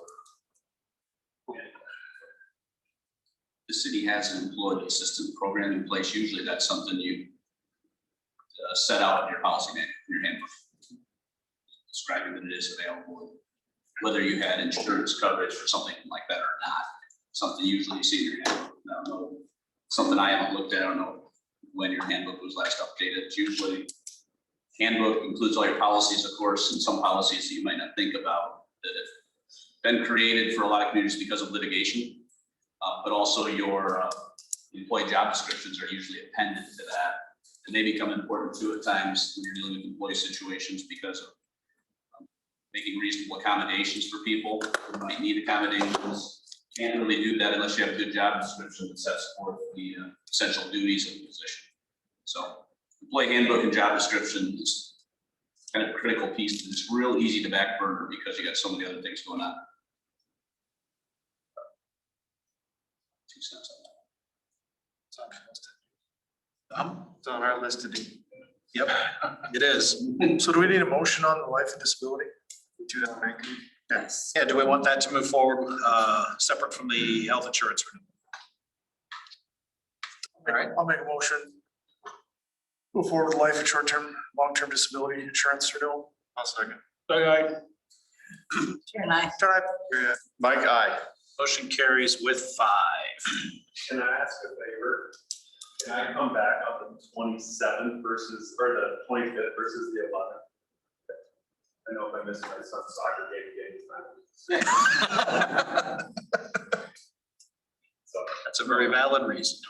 I'll come back on the 25th with all the top. Perfect. Thank you. Yeah, thank you. Before we step off of the insurance one, I just wanted to ask for Karen and Mike, since you're both here, your perception, your satisfaction with current healthcare.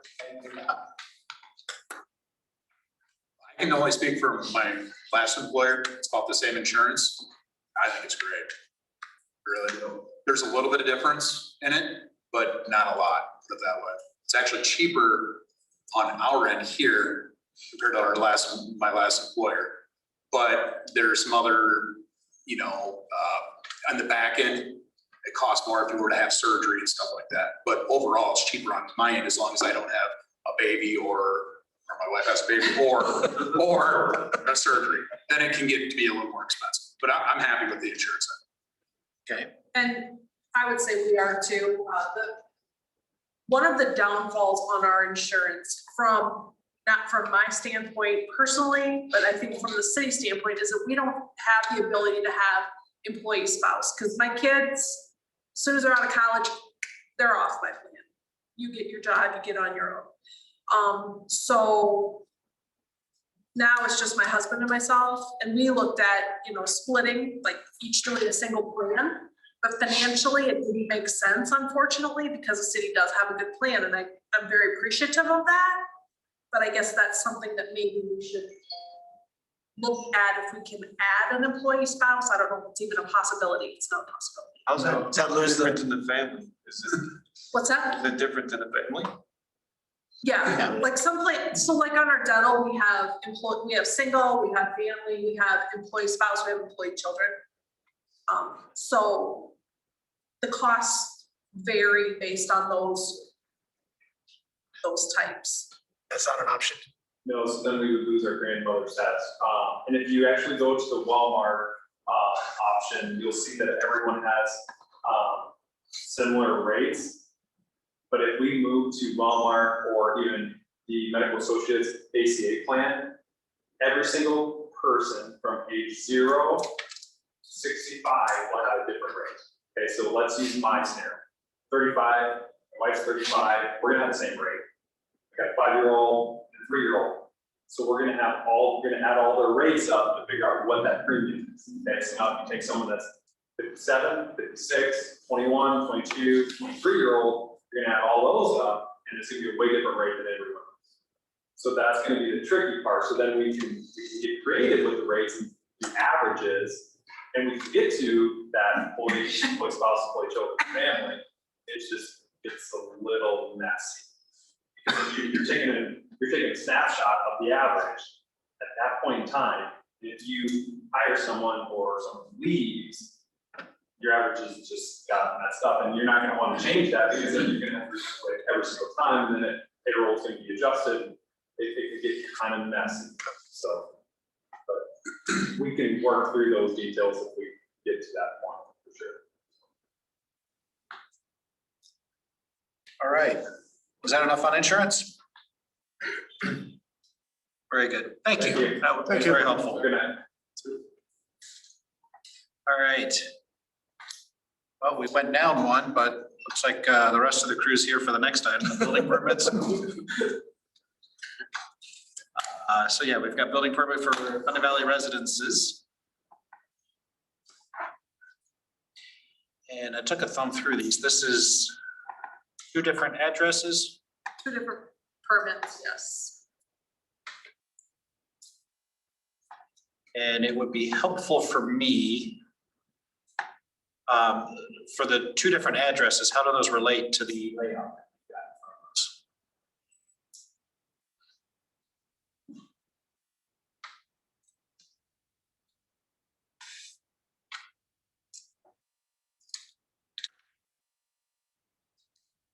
Asking which buildings, which address? Yeah, I'm seeing lot 14, 15, 16, and 17. We just had a plot plan for all 4, even this for us, but we applied for plot 14 and 15, right? Yes, Okay, now that I'm looking back at it, I see the 14 on there. And there's 15. Okay, so this is just for 14 and 15. correct. Thank you.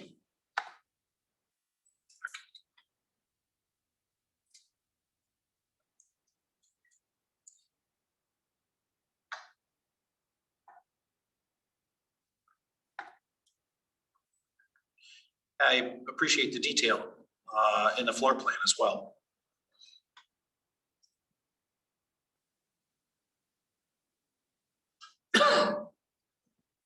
So the action to you, the council, is to approve the building permit. As planning and zoning, does it go to planning and zoning after this then? Building permits don't go to planning and zoning. It is zoned properly. It's zoned C1, Okay, so 12 is acceptable. yes, 3 stories is acceptable? yes. Is this gonna be, who's gonna be maintaining the property? Yeah.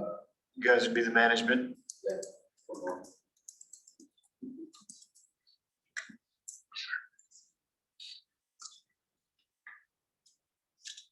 One thing I'll point out, and not to take something away from the council, but as you get busier and busier with things, most cities, I deal with the public works director typically will review building permits, utilize the city administrator as appropriate, and if they meet all the guidelines of the zoning ordinance and the building setbacks, all those things, building permits don't come to the council for approval.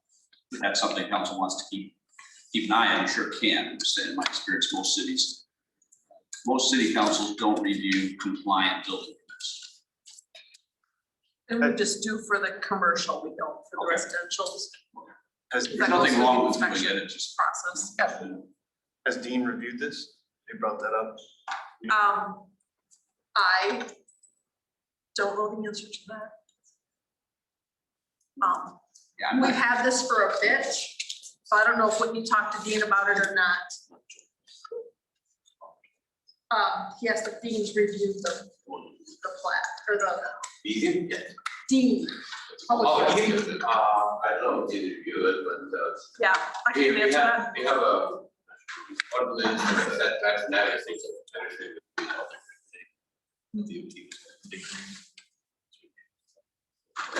We've probably had this. No. I had meetings to do design and. No, but I mean, I think we've had this in our office or so. Yeah, well, he sold, yeah, he sold it, said plans for 3 separate times. Okay, Dean has seen it?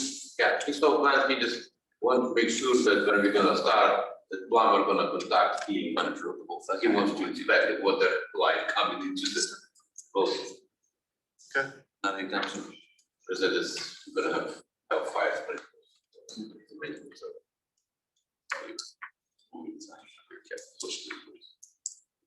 Get back out. yeah, so that's been IRC, yes, we adopted IRC. like, Yes, yes. deal with the building.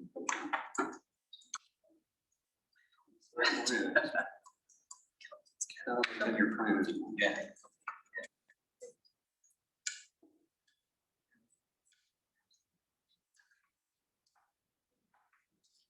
What other questions do we have?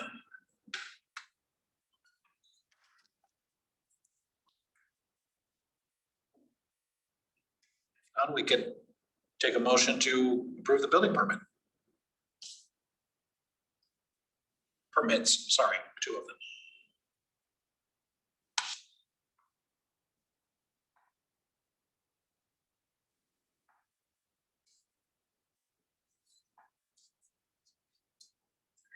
I know everybody's kind of thinking, especially after our last public hearing. With feedback for apartments and everything. I think a fundamental difference is this one doesn't require a variance. Well, and I guess too, the thing you need to realize is if it fits the zoning, you can't deny a building permit. Right. It fits the C1 zoning, and Doug will verify that when he walks back in. Which would, Sorry to interrupt, but before we start development in phase 3. Yeah. We went to zoning committee to approve the 3 stories, 40 feet high and 18 flats, that's maximum. And then we went to council meeting, and you approved the guys too, before we start to develop all the developments. which does, I think that puts a lot of credit to, or credence That's to exactly- Doug's comment. So why are we even as the council looking at these? They're already compliant. Because the city ordinance for the zoning, the council has to approve both. That's It's only been the practice Yeah. only for commercial, yes. We're still figuring this out.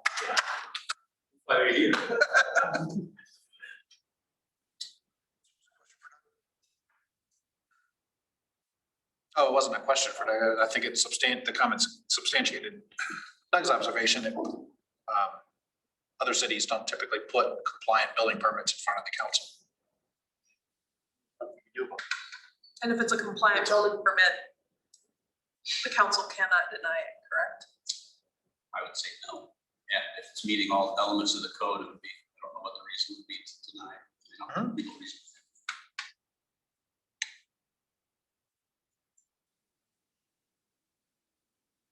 I'll make a motion to approve building permits for Thunder Valley residences. I'll second. Doug, aye. Karen, I.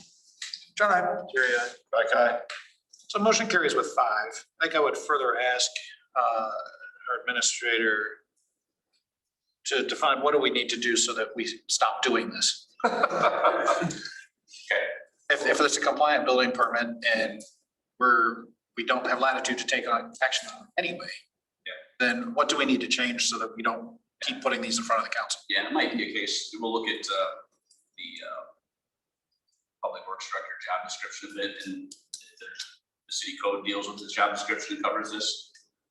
And then I would suggest even in that case, not to put you out of the loop, but he can prepare a report to provide, here's the building permits that came in, here's the one, these were all approved, here's one that wasn't approved, and here's why, and maybe it goes to the board of adjustment, but say here, we don't use much in Peosta, which is good, that means you're not doing illegal things. But really, the board of adjustment legally can't do much. Okay, people go to the board of adjustment for variances, but variances are almost never legal. So in the event that comes up down the road. Can we put these in the consent agenda so we still have visibility on them? Because I do like having special commercial properties. You know what you could, That way we don't have to deliberate on it, it's just more of a. Or put it into Dean's monthly report. Yeah. We've got a public works report each month. I like Jerry's idea, but That way it's in there, it's just there, see it. That way you don't have to wait for his monthly report. it's not, like I said, not that you're doing anything wrong by it. Yep. Yeah, for sure. Indeed, maybe he could put for your consent agenda, either once a month or maybe both meetings, he can put together a summary of them, with enough detail that you're happy with, and put it in there, and you're basically approving his summary of these specific building permits as part of the consent agenda. it'd still be nice to know that's happening. So it's an awareness, not an action. It's an informational thing, not an action. Yeah, and we'll try to save the undue stress on the poor people that are trying to get a permit.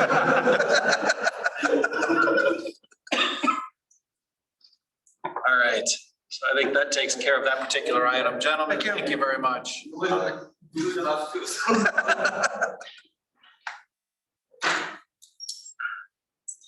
So the next 2 ordinances that are in front of the council, one's floodplain, one is stormwater.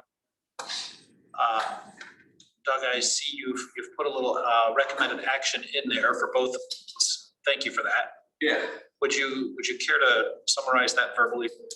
Yep, on the floodplain ordinance, two reasons the city needs to think about remaining compliant. And to remain compliant, you need to amend the floodplain ordinance when required to by the federal government through the state DNR who helps with this process. Peosta doesn't have a lot of city infrastructure really at risk of flood damage. However, in the event that there would ever be a flood disaster and you'd want to have FEMA assistance, you need to be NFIP compliant. So that's one reason to update this. I don't know from what I gather in looking at the firm maps, the flood insurance rate maps, there's not a whole lot of property in Peosta that's impacted by flooding, period. However, you have to have an updated model ordinance in place for folks to be eligible for FEMA assistance or to buy flood insurance. So let me back up a second. The city needs to have this ordinance in place to make folks eligible for flood insurance in your community and to make the city eligible for public assistance, or PA, as they call it. So the firm maps are in City Hall. They've been going through an update, and we go through updating every so many years in the update process, multiple years. So they're probably in year 4 of this process, and they're soon to be approved. They've been through all the public comment periods. One thing that happens when you go through the firm update process, they look at recent trends, and some property may go into a floodplain that wasn't before, some may go out. Properties over the years that are identified as being in the floodplain can go to an engineer and seek out what's called a letter of map amendment or letter of map revision to either reduce their flood insurance rates or to show that my lowest level is actually out of the floodplain. When you get a new firm, the firm might say, okay, there's these lomas or lomers in your community that previously kind of pushed them out of the floodplain. We're saying it now back in. There's none of that in Peosta. So, which is a good thing. So with this firm map going forward and getting approved, you aren't going to have any residents surprised to find that I was not in the floodplain before, but I am now. Fought my way out of it, but now I understand it back in. So this is more of a necessity. I don't think it really have much local impact long term based on what I see.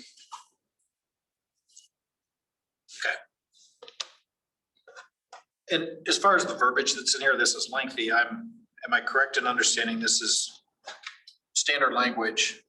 It's used in many places. Maybe the way to ask it is, what in here is unique to Peosta? Yeah, I would say generally nothing in this case. Every time FEMA works on updates, like DNR is very good at assisting communities in maintaining compliant by putting together kind of a basic statutory language or ordinance language. In our case, in Peosta's case, other communities, you can pick through it and say, well, this piece that we already have is all right. This piece needs a slight change. This piece is all right. This piece needs a slight change. The easier thing to do is what Karen proposed here. We're going to replace everything we got with it instead of picking and choosing. So a lot of this isn't really a change that you're looking at, but we know that we're catching everything that they want changed by adopting the draft ordinance. All right. Any other questions from the council? Or discussion? We can take a motion to approve the floodplain ordinance. Make a motion to approve the floodplain ordinance. I'll second. Doug, aye. Karen, I. John, Mike, aye. Motion carries with 5. Next up is the stormwater management ordinance. Are you gonna adopt this in 3 meetings, or did you wanna? Okay. Thank you for asking. So that is, as we did with the other one, we have the opportunity to, or we have the option to waive the second and third readings. make a motion to waive the second, third readings. Second that, Doug, aye. Karen, I. John, I. Mike, aye. That motion carries with 5. And we need the third to adopt after. Yeah, I would think so. Okay. Practices. I'll make a motion to adopt the floodplain ordinance. Second. Doug, aye. Karen, I. John, I. Mike, aye. Again, motion carries with 5. So I'm going to assume, following a very consistent pattern of behavior, we'll now talk about stormwater management. And if I can, I'll start with the same question. What parts of this are unique to Peosta? That's a little bit more a tough question than the FEMA one. Every community's stormwater ordinances are, I think, a little unique. Some are as simple as saying, one thing, and I've read through this, and I think it's similar in this regard to many communities I've seen. Basically, any development of an acre or more is what you're mostly concerned with when it comes to having some stormwater management. Some ordinances are as simple as saying, hey, if you develop an acre or more, you need to submit. Period. When you have an ordinance that loose, you aren't really requiring your developers to meet any specific standard. The term I think was used in maybe in this meeting or one earlier day, the SUDAS standards. The engineers will talk more about that than I do for sure, but SUDAS kind of sets forth certain guidelines that should be met when you look at how much runoff, watershed, all of that, and managing the water in such a way that what's leaving the property post-development isn't any different than pre-development. This ordinance is very much more specific, which I think, with all of the growth going on in Peosta and with my limited knowledge of the community and tour with Dean the other day, stormwater management's a big deal. And there's a lot of potential issues that you're looking at already with some of the development and where you're going to put all that runoff. So the more specific, I think, the better. Obviously, with the specific language set out in the code, the expertise to review a development for compliance will not exist within city staff. They'll have to go to the engineer to look at it. So anytime that you've got a project that needs to be compliant with the stormwater management ordinance, they will be required to make submissions to the city. That will then go to the city engineer to review to be sure they're meeting these standards. That's an expense, obviously, for the developers, and there'll be some expense to the city for the city engineer to go through it. Depending on the council's position, there are opportunities to share those costs. The city could, by way of a development agreement, for example, say, listen, we will have our engineer kind of design what you need for stormwater retention or management, and we'll just tell you, we're going to pay that bill. Here's what you're going to be required to do to move forward. That takes one engineer out of the mix and just has one working on it. But ultimately, the city engineer is going to look at whatever they present. So when I read this, there's parts that I definitely don't understand, but the big picture, I'd say it's very detailed. Needs, I think, engineering standards. Does it fairly follow the county in order? I don't know. I think that was their start. That's what we started with. I was gonna say, because that was my understanding, that you're gonna follow that, which we worked with the county to develop that back when they adopted it way back when, so. Which generally goes back to post-development, it should be prior to European settlement, right? Mm-hmm. Yep. And it references the Iowa Stormwater Management Manual as a guide. That's what we're looking to accomplish here. Yeah, it's hard to sit here tonight and tell you I understand everything that this says, but what I would say is that I think this community, as I probably already indicated, would be well served by a very detailed stormwater management ordinance. This has come in front of the council a couple of times. I've picked up on the notion that we're one of very few communities that don't have it. Yeah. So when you look at other cities like us, we're an outlier. Especially with the growth that's going on, I think that really does put you in a position where you need to have this compared. And the other understanding I've got is that you have to have this in order to unlock the opportunity to get other funds to use on your projects.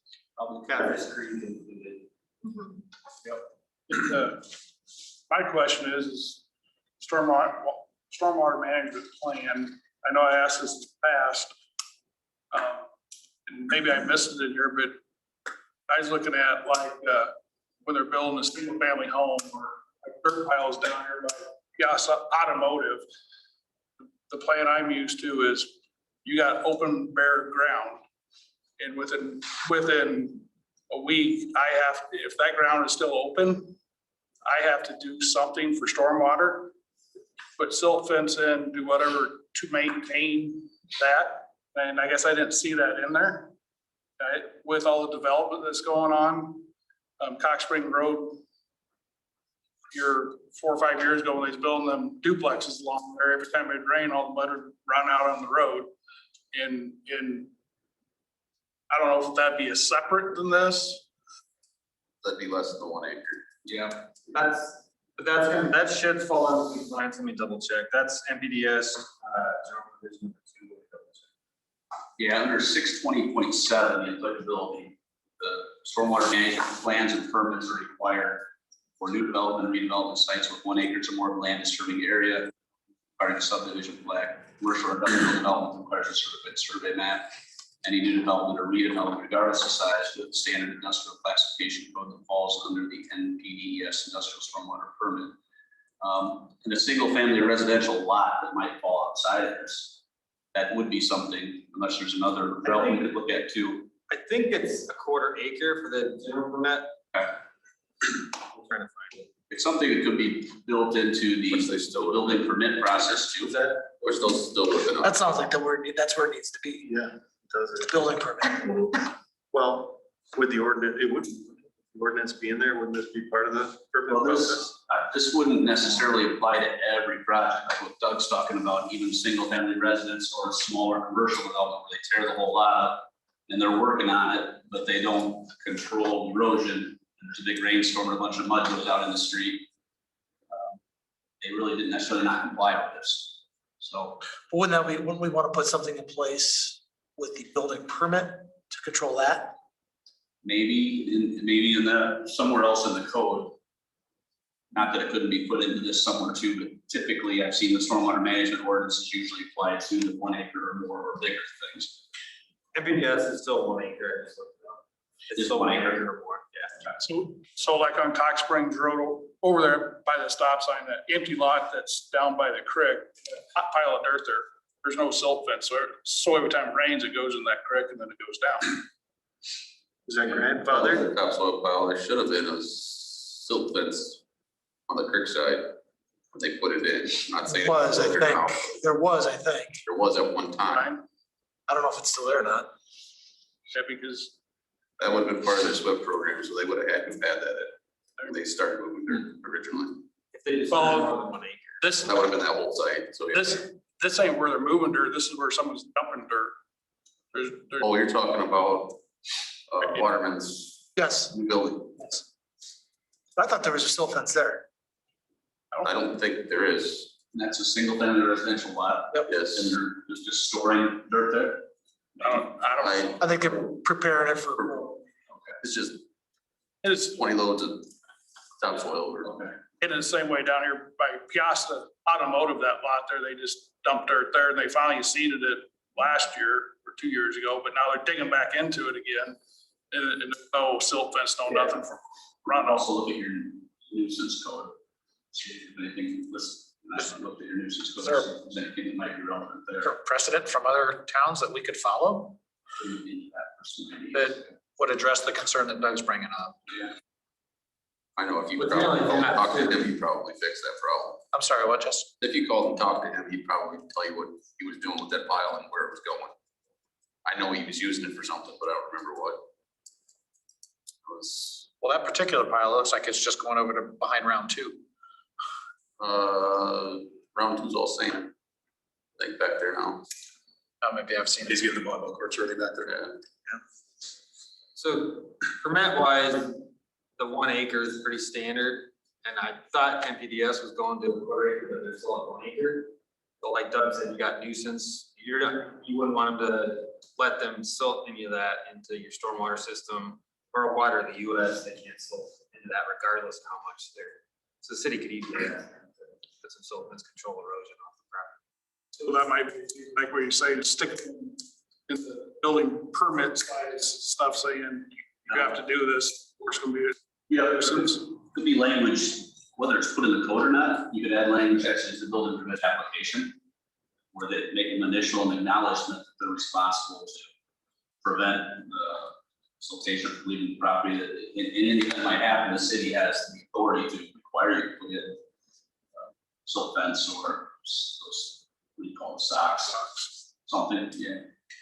And that could be a kind of something, when Dean's looking at building permits, look at that individual property, kind of identify what risks there might be, maybe you try to find those up front. I think the ask here is that, to have the staff put together a proposal for what we would add to the building permit. All right? Yep. All right. How do you enforce that, Doug? I mean, how do you have to, so say we get to that point, you recommend, does the engineer come back out and say, yep, it's good? Proceed? Right, how does that enforcement of all, I mean, all this sounds good. Depending where it's written in the code and how it's written, if it's written, say, in the nuisance provisions. Okay. And basically, and very generally speaking, you can't allow the dirt from your lot to enter into the street, some sort of, and you got major runoff issue, Dean takes some pictures,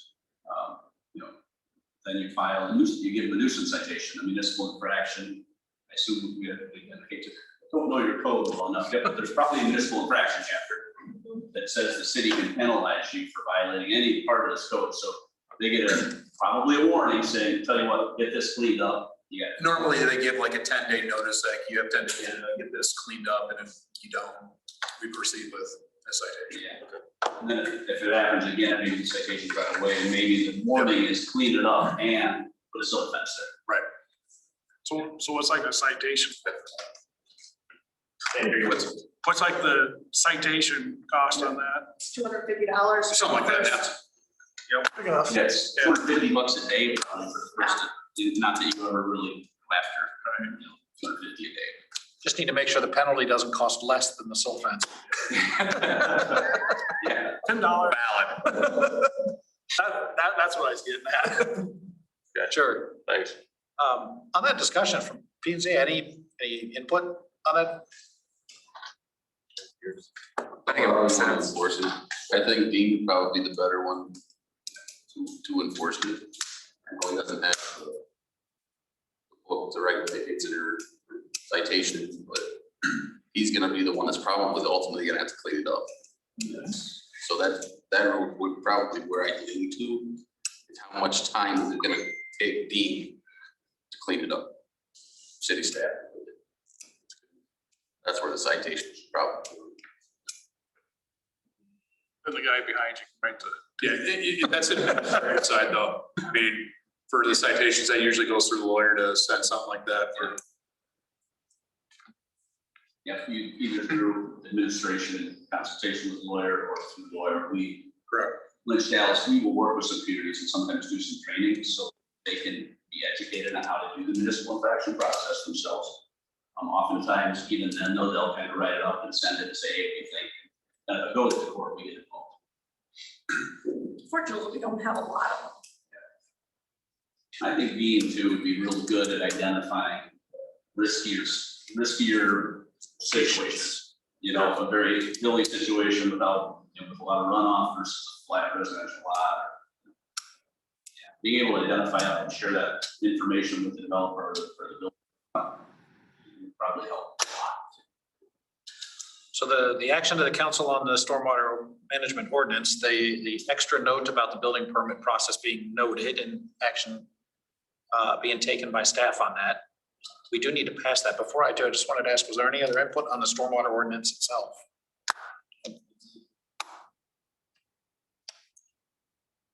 All right. I'll make the motion for the first reading of stormwater ordinance. Second. Doug, aye.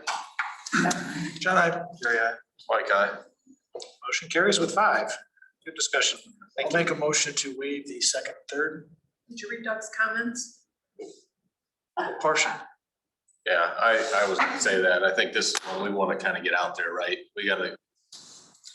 Just awareness, right? A little bit. Yeah. Doug, is that what you're kind of saying? Just. Yeah, in every, again, this is, the way the code reads when it comes to waiving ordinance, technically you're supposed to waive them if there's kind of an emergent need, not just a matter of convenience, if you will. Or if there's a reason to get it done more quickly. When it comes to zoning, ordinances like this, unless there's a real need to have it done now, if you go through the process as normal, you aren't gonna get jumped by any resident saying, I wanted to be heard, and I didn't have an opportunity, so on and so quick. The argument you could make here is you've got so much development going on, so many things going on, the sooner you get this in place, the better. so that you have it in place for developers to contend with, because until it's approved 3 times and published, nobody's gonna be technically required to deal with it until they submit the building permit after the fact. And we did have a public comment period on this back in February or something like that, if you remember, so at least it's been out in front of the public a little bit, so. So, but that's usually the kind of the call to think about, is there a need to waive the 3 readings for the betterment of the public, some exigent circumstance or some emergent situation to get it on board. So if you think there is, by all means, move forward. All right, so the action today was just approving the first reading. We will leave that for second and third at future meetings. Moving on to the resolution approving a submission of the COVID-19 Relief Recreation Trails Program grant application and so on. Jake, you're. Thank you for standing this whole time. You have been extraordinarily patient. Yes. Thank you. You guys have this in front of you? We met. Gonna have to go, or was it last week? Could have been yesterday. It's. Thank you. I think it was last Thursday. We met, Thank you. new, This is what we met. there's one time money available through Iowa DOT as a part of the COVID stimulus package for recreational trails. $5 million was approved by the Iowa Transportation Council. Minimum $500,000 project, maximum grant money of $1.25 million. Reached out to Whitney because I knew that trails and quality of life stuff was top priority for the city. And she said, yeah, that sounds great. Probably meet with the mayor, Dee, Doug, Mike, that's it. Myself, Matt, talked about routes. We talked about routes in relation to the draft of the comp plan and the Metro Parks and Trails plan from the end of March. To build on RDG's planning efforts. We identified as a top priority approximately 8,700 foot loop around the NICC property, which would very likely be cost shared with the NICC as a benefit housing complex. And then additionally, a extension from Birds Road up Cox Springs to Kelly Oaks Park. Provide connectivity to the new park and then potentially some extension of the trail within the park. I think we'll be short of money to extend. The lower priority was extension of the trail from Kelly across the street, the backside of that development in the railroad right away. I think by the time you get there, they'll be out of money. I dug back in the last 5 years as CAP funded, which is the same similar program, similar state review, similar NEPA. And NEPA is an environmental process you got to go through for all the federal projects that have federal dollars. We were looking at approximately a good budgetary number with $100 per linear foot for 10-foot wide trail. It's got to be 10 foot wide. You can do 4 foot asphalt in some situations. Generally, we've done C concrete. So that gets us to about $100 per linear foot. And so if you add up the NICC loop, the extension to Kelly Oaks, and then the work within Kelly Oaks, you're approximately at that 1.2.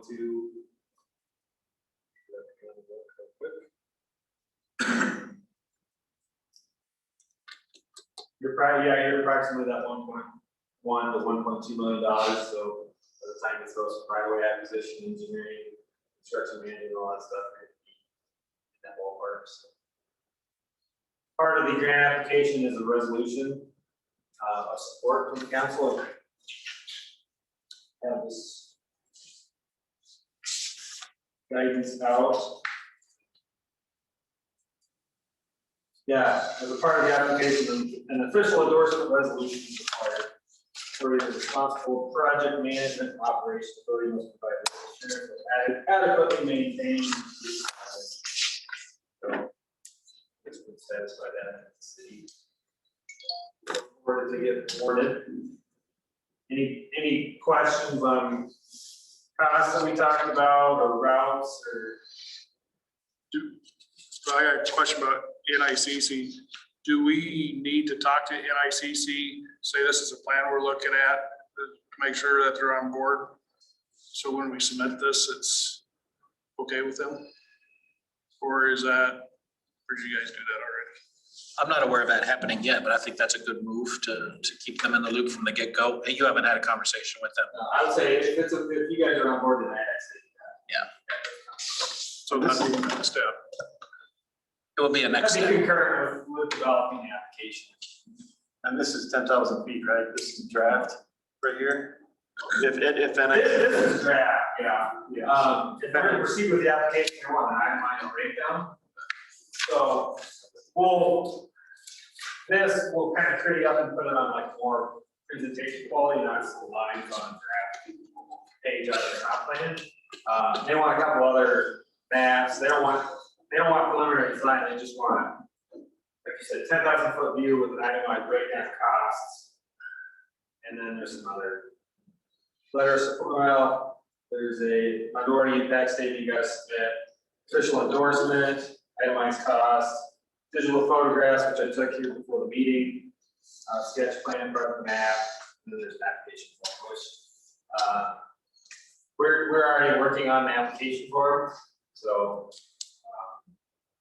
just kind of waiting to talk about it, make sure this is what the city wants to pursue, and then we'll finish up the application and cross the bridge with NICC. I think it's a great opportunity. Jake, is there a benefit in this case? Will they accept additional letters of support in addition to city council, like a letter from other entities showing support for it? That'd be good to do. NICC. You know, we could touch on in the grant writing, we could talk about the recent comp plan, all the planning that the city has went through. Talk about how this links up so much, you know, our community center in NICC, there's existing trail connection over to Seton Catholic, and then we'll get up to new park development stuff. We can talk about all that. Even a support letter from Seton School would be nice too. Yeah, we can definitely do labor, get our support. I think this $5 million is going to be, I bet the applications for this money will be applying for, I don't know, $30, $40 million. You know, it's just everybody and their brothers applying. It's gonna be competitive. Yeah, there's no match required. So, but if you don't have a nice match, no, I would say don't even apply. So the city having a match is a great thing. Just one other community I'm aware of, Independence will be applying. I don't know a lot of details about theirs. They're gonna apply for about $700,000 and they're gonna add a $380,000 match. So percentage wise, they're putting in a bigger match, but I think the overall, the ask from the city of Peosta and all you've got going on with comp plan and everything else will make yours more attractive, big picture, especially if you can show connectivity to the regional trail system or getting towards that. It'll be Yeah, great. and that's one thing that, so this, out of 100 points, 40 points would go to a degree of which the project provides development of trail linkages. So a connection to the Heritage Trail would be great. It's not really realistic at this point, but we could point to the comp plan and planning that we know we need to get out there. Get connected to that. And I don't know where, you know, some of the county conservation groups, I'm sure a lot of those guys have been chasing money. There's a lot of big projects. They'll probably score well on that one. You know, to the more regional trail. Like, who, is there a committee through ECIA that scores the grants? And then it goes to, say, a policy committee that makes the decision, or? I read that today.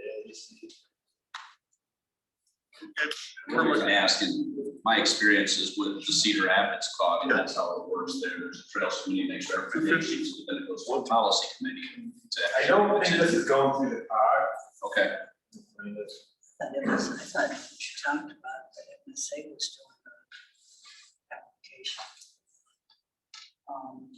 If I remember right, everything has to be spent up front and they won't reimburse for whoever does the application.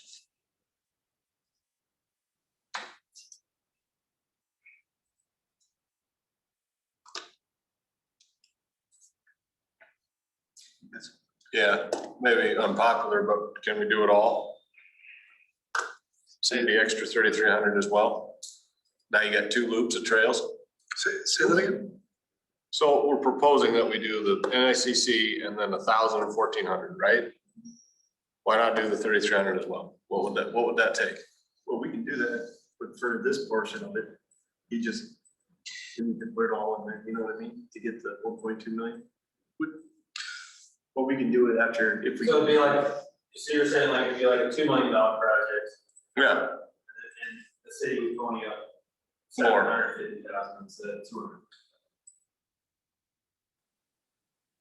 To complete the loop from Kelly Oak. you got 2 loops instantly then. How does that decision impact the likelihood of it being awarded to us? Good point. Good question. I'm just, What? If we were to add the extra yeah, 3,300, 300 feet Make the 2 loops. and put more in, does that make us score better or worse? Yeah. It'd be a higher match for you guys to score better that way. They say in here that the match is not required, but it'll be scored. Yeah, an application with a higher match from local funds would be rated higher. And it goes straight to the DOT, so it doesn't go to the top. Okay. So what type of timeframe would it have to be done in? It's gotta be submitted May 17th. No, The actual the project. actual project. How- It's gotta be done before 20. So budgetary reasons we could. How about the railroad right away? Are they? Yeah, Yeah. That's a big thing. Is that Alliance right away or are we talking railroad right away? when we were talking about it, Dean got all the way over. Yeah, we got the right number over from the there. guy. I thought Alliance had a right of way straight too. They might be easier to. I would think a line would probably be easier. I think it'd be awesome. Use it all the time. But we have to pay for this all before we get the grant, before it comes in. So anything we This is all spend. 100% at risk of the city. So you. So you're working on contingency, right? You're gonna file it. I do like Mike's idea though. As long as the railroad will let it go through. Yeah, the railroad thing's fair. How would it play out if we applied for that, but then found the railroad wasn't willing?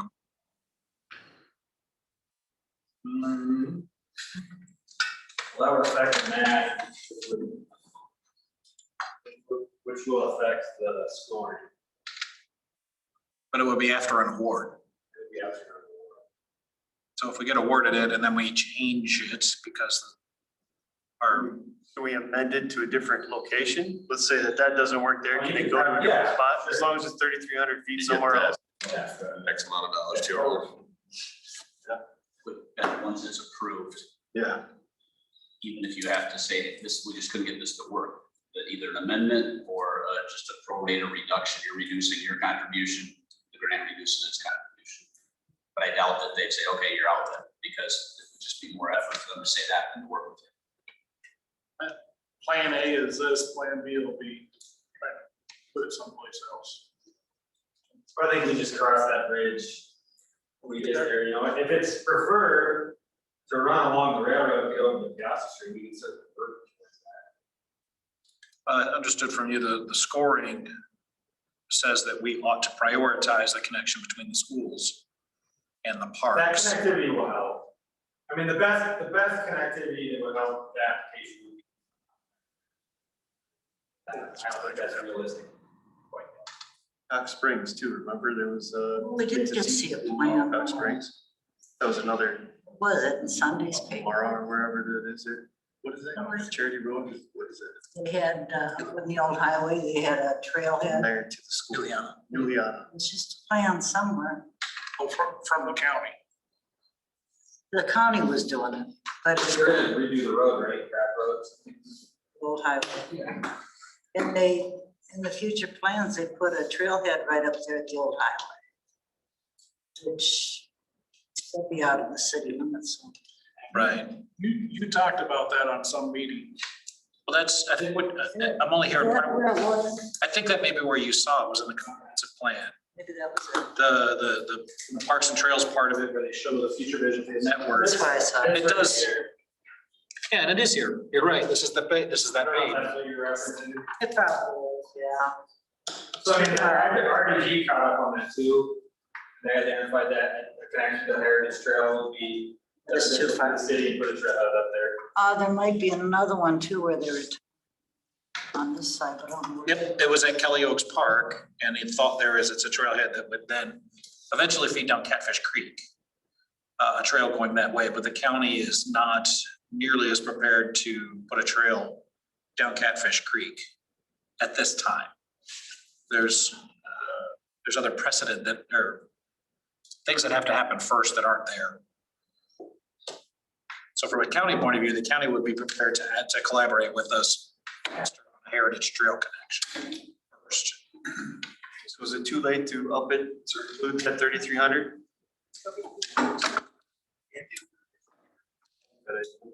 Your idea. Oh, well, I was willing to do, I mean, I'm willing to support it though, dollar wise, I mean, this is, Yeah, we just committed another it's money. Yeah, I mean, it's, I don't, on a future budget. I think it's, What, when we talked about it with Whitney, it sounded like you guys had a $5 million revenue bond or something? Or was it a geo bond? Geo. So you went out to, and you were on the good side of a lot of bids recently, so she thought there was plenty of money in it. I don't know how much that was. I would agree with that statement. well, this just is a great step to the comp plan, right? I mean, it's instantly, like we've talked, you instantly show, here's the start. It is, that might also be money that will be Okay, that's fair. That's a fair point. other elements of the comprehensive plan. That is fair. I love the idea of the trail along the railroad. I get excited about that. I do too. I have no personal experience, but everybody else who seems to have personal experience has a high degree of skepticism that this is gonna just flow right through with the railroad. Yeah, that's fair. Very fair. So I'm a little reluctant to commit the money specifically to that, not knowing that we'd be able to pull it off. We have a better chance of getting it though, right? We had it in there. It'll help the scoring because it's gonna increase your match. It'll show a little more connectivity between over to Peosta Street. You know, if that extra 3,300 foot would get you a connection to Heritage Trail, I would say, yeah, it was for sure helps your scoring a lot.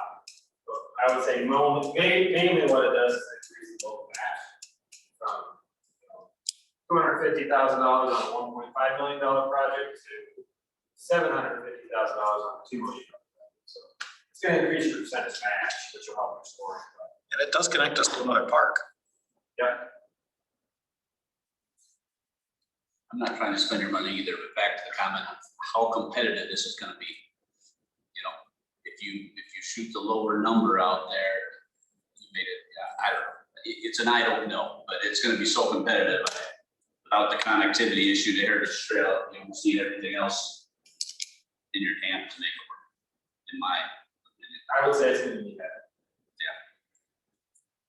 So we could not include it. Or we could include it, which is gonna increase our odds of getting it, or not include it, which is gonna decrease our odds of getting it. So if we don't get it, it's not gonna happen. So I think we put our best foot forward. Absolutely. I do too. Agree. So the action to the council is to approve a resolution that authorizes city staff to prepare the application. It does specifically call out request a grant amount of 1.25 with a local investment of $250,000. And it directs the mayor to prepare a letter of support. So we would need to change the numbers if we want to follow that proposal. And the letter of support from NICC and seed. Yeah. Peosta Elementary. Am I correct thinking those additional letters don't need a resolution? No, not by us. So that would just be outside of this resolution, but we would drum up as many letters of support as we can. Just like we did on the Whitewater Creek, the watershed assessment. They wanted to see a bunch of letters of support from Catfish Creek, Watershed Authority, Butte County Conservation. To the extent some of this extension along the road, to the extent some of that might not be shown in the comp plan, that should be shown. That's something. If some of the trail you're talking about isn't reflected in the comp plan, it probably should be before the comp plan is approved. Okay. That makes sense. Yep. Assuming it would be, but it may not be. I don't know that the comp plan shows this specific loop around an ICC. I know it showed it along the railroad. It shows it through Kelly Oaks, not in that specific spot, but it shows it through Kelly Oaks. I don't remember if it shows it along Cox. It shows some of this along an ICC. I know it shows it up as compared to maybe the street is there along Falls Hill. Would you extend that up to Heritage Trail in the comp plan? To show it? It shows it as a feature. Yeah, it's in the comp plan to show that that's the intent. It's currently outside the city. In the mayor's letter of support, I think you'd actually reference the comp plan and maybe pull those little pages out and attach it as appendix A. So if I'm not just saying it's there, here it is. You know, this is how it's going to connect to Heritage Trail down from. So Karen, are we able to make a motion and approve with the change in numbers stated? To a $2 million grant, the $750,000 match. That, it's there. She's got them in there. Yeah, there's dotted lines in there though. Yeah. It's kind of all, yeah.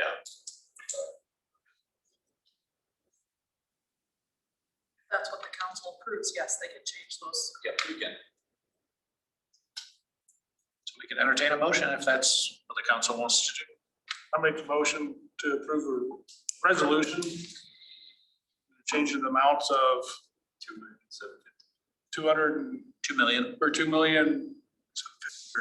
Grant application, Yeah, $750,000 match. there you go. The grant app would still be 1.25.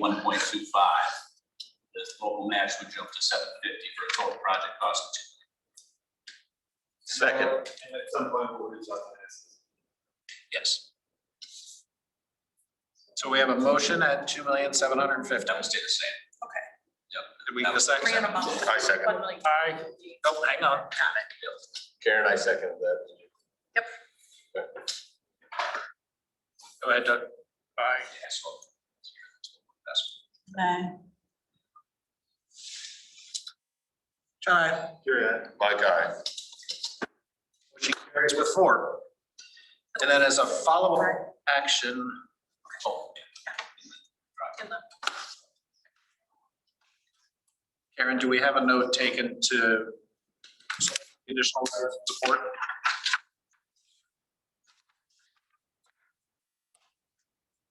And to, and I don't know, does this go to staff or Jake, would you work with RDG to make sure your application and the comprehensive plan match? We can work. You would work directly with them. I mean, we already had email authorization to do the grant writing and put it together. Still proceed that way for our Okay. So to Doug's point, though, we just want to make sure when the application goes in, they match. Very good. Thank you. And thanks for the initiative. I understand that this was something you identified the opportunity. Yeah. Thank you for that. It's a great opportunity. So that, I believe, covers the resolution for the submission of the COVID-19 relief recreational trails. Next, we have to set a public hearing date for the fiscal year 21 budget amendment. Still in process. So we don't have the amendment yet. I will email it to you once I get it done. I was hoping to have some time today and did not have it. But expecting we will have it in plenty of time. The action here is to set a public hearing date for May 25th. Yes. I'll make a motion to set the public hearing date, May 25th. I'll second. Doug, aye. Karen, aye. John, aye. Mike, aye. Motion carries with 5, and that brings us to our last administration item. Jake, I understand you want to talk a little bit about Kelly Oaks and the SRF. Yes. So I had kind of a loose ends conversation with Whitney on her last week. We just talked about some of the projects MSA was involved with and where they sat and vision moving forward. So if you remember back way back, probably a year and a half ago, when we started talking about the SRF sponsored project money that was available to the city through kind of convoluted process to get your interest back on the big loan through your wastewater plant, interest rate reduction. So, we had went through that watershed assessment, identified a handful of projects the city wanted to pursue. One of which was the Whitewater Creek Regional Stormwater Pond. Another one was the Kelly Oaks, kind of the initial one, the spearheaded the thing was the Kelly Oaks park project to deal with some of the cuts in those ravines. And we had put together a conceptual estimate, well, as a part of a conceptual park plan for Kelly Oaks Park, we did a conceptual cost estimate for some stream-based stabilization out there. In the watershed assessment, we went through assuming armoring that channel, flex mat or something similar. We had met with the SRF folks, Eric Schmeckel of Catfish Creek, Watershed Authority, and Amy Amy Buska of IDOLS, these are urban conservationists. And the latest design guidance from them is they would like to see some sort of rock weir check in those versus just an armored channel. So I guess a couple of discussions I have for the council is, and I talked to Eric Schmeckel and Catfish Creek, especially since you guys are moving forward with the stormwater management ordinance. Catfish Creek is still interested, they still have money to get rid of, to partner with projects like this. This is part of the Catfish Creek watershed. The Whitewater Creek is different watersheds, they wouldn't be interested in that one, but this one, he said they would probably definitely be interested, if the city's still gonna pursue it. It's still SRF money, so it's got the same strings attached, we gotta meet the same stormwater management stuff. But the idea was that all the SRF sponsored project dollars, which was over 500,000, would go towards the Whitewater Creek project. And this would be some additional money where we could partner with Catfish Creek and they can kick in, 50,000 or whatever. So just a discussion item, if we're still gonna pursue the ravine stabilization out at Kelly Oaks and what the council thinks about directing all the SRF sponsored project money towards the Whitewater Creek Regional Stormwater Management and look at partnering with Catfish Creek. Go out there now in the heavy rain, it doesn't wash all the dirt down. I wish Dean was here to talk to it because that's really the stabilization, the main thing on this. There's two main channels, one right between hole 1 and 2. Right, you can just wash it out, and then the other side is. So what's our next step? It'd be creating the weirs, which is actually probably a less expensive, more economical way to do it, I would think. I don't have a cost estimate for it. Amy had sent me, so we paused it pending the comp plan stuff, the RDG planning effort. We thought we had paused it, so I don't have a cost estimate for the rock weirs. Amy has sent me the design guidance from the state. I haven't put the effort into digging through it. I know when Dean was out there that day when we talked about it, I met with Amy too, and he was on board with the weirs versus the flex mat, just because of ease of maintenance and everything. You'd have to mow through the flex mat or clean the weeds up somehow. With the weirs, it's still a set channel, but it's just a lot more stabilized. It's gonna have, it'll be, I don't know, I haven't dug that far into the design guide. It's just gonna be like steps, like rock weir steps. Especially with how steep those ravines are, they'll be pretty tight. I think they'll be pretty close together as a step down. I mean, it'll be a neat, natural looking feature. You have to walk over that for when you play, like out there? Yeah, right now you're walking through the ditches.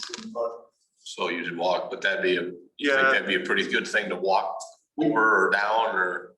We talked about that. Yeah, I don't know, I'd have to talk to some rock players and see what. You know what I'm going for there, right? Yeah, we're going, what's, it's 2 by 4 by, what's a typical rock you can purchase to use. To make home. Rock's cheap, I'm sure we can find it, rock's cheap. I just. Sure. One or more of the weirs be a walk path. Yeah, or it can first serve as one if people have to walk, you don't want them having to, it's a It's a good way to walk down or walk across or. You'd almost have to concrete over it because you put road rock on it. It's designed for the water to go up and over them weirs. It's just gonna wash all that road rock, fine rock off the top where you're walking, So you'd have to put concrete or something, I would think. I think what we need to do is find out what cost estimate on. Yes, that's And find out how much money is available.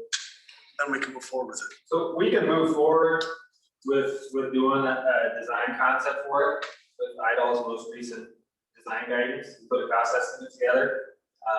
We would need to take it to see if Catfish Creek would partner with us. What Schneider said was go to the May meeting with a revised application.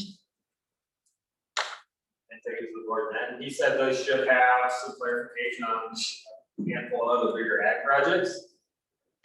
And by then, they should definitely know if they got money they need. The ordinance actually passed at that time too. The ordinance will be passed, so it should be, because I understand that was a sticking point last time too, was they wanted that ordinance passed before they started the city on stormwater project. And this is just a tip of what the Kelly Oaks group did, right, with the whole thing in there. Oh, yeah, we got So, multi-use trail out there, there was parking lot, entrance, pavilion, restrooms, playground.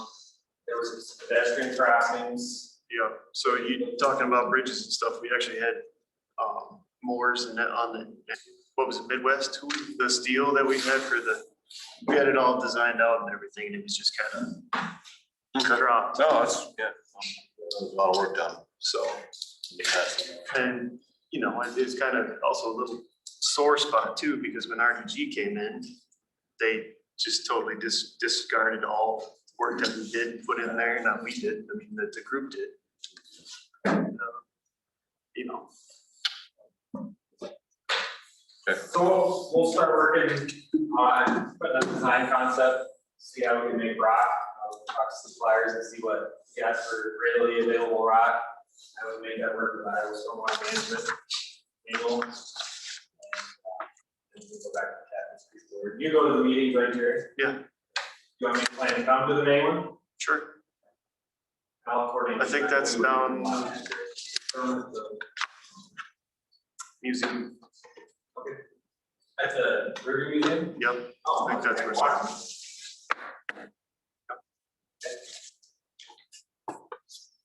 All right. The other thing that I would want to talk about just real quick is the Whitewater Creek Regional Stormwater Management. So we've had a couple conference calls. We had kind of two independent things developing. We had completed the watershed assessment, the SRF sponsored applications, sponsored project application for that $500,000, I think it's 518 or 580.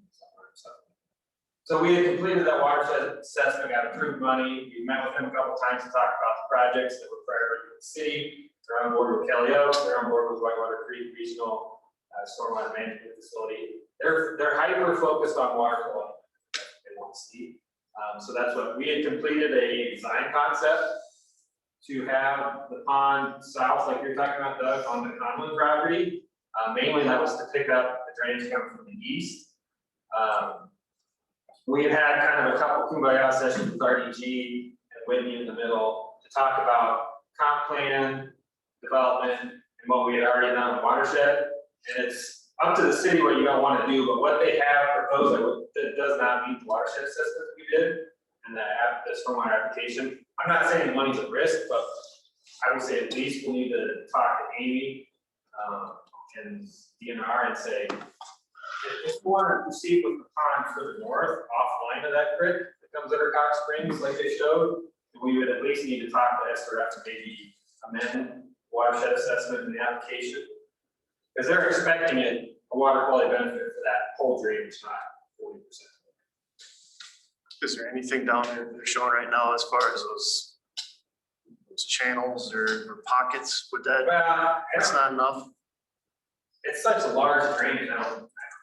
When you get the flood water going through there, it's not. We had showed a pond, and we had showed some channelization on the east side with some like native plantings and stuff. And we went through a whole design concept. I don't have a definition for it.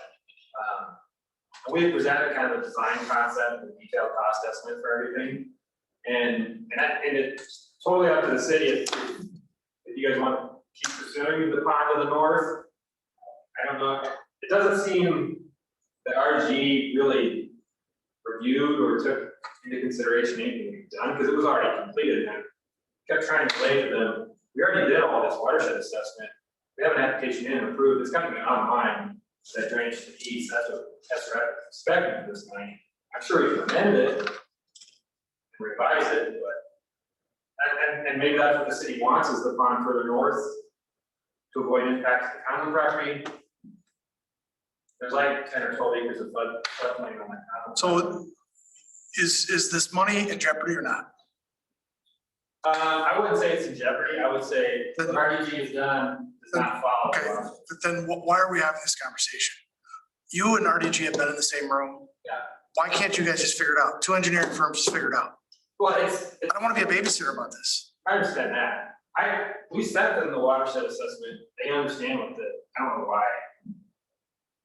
I mean, I don't, to be quite frank, I'm not a big fan of you sitting here bashing them behind their back. That's what it sounds like to me.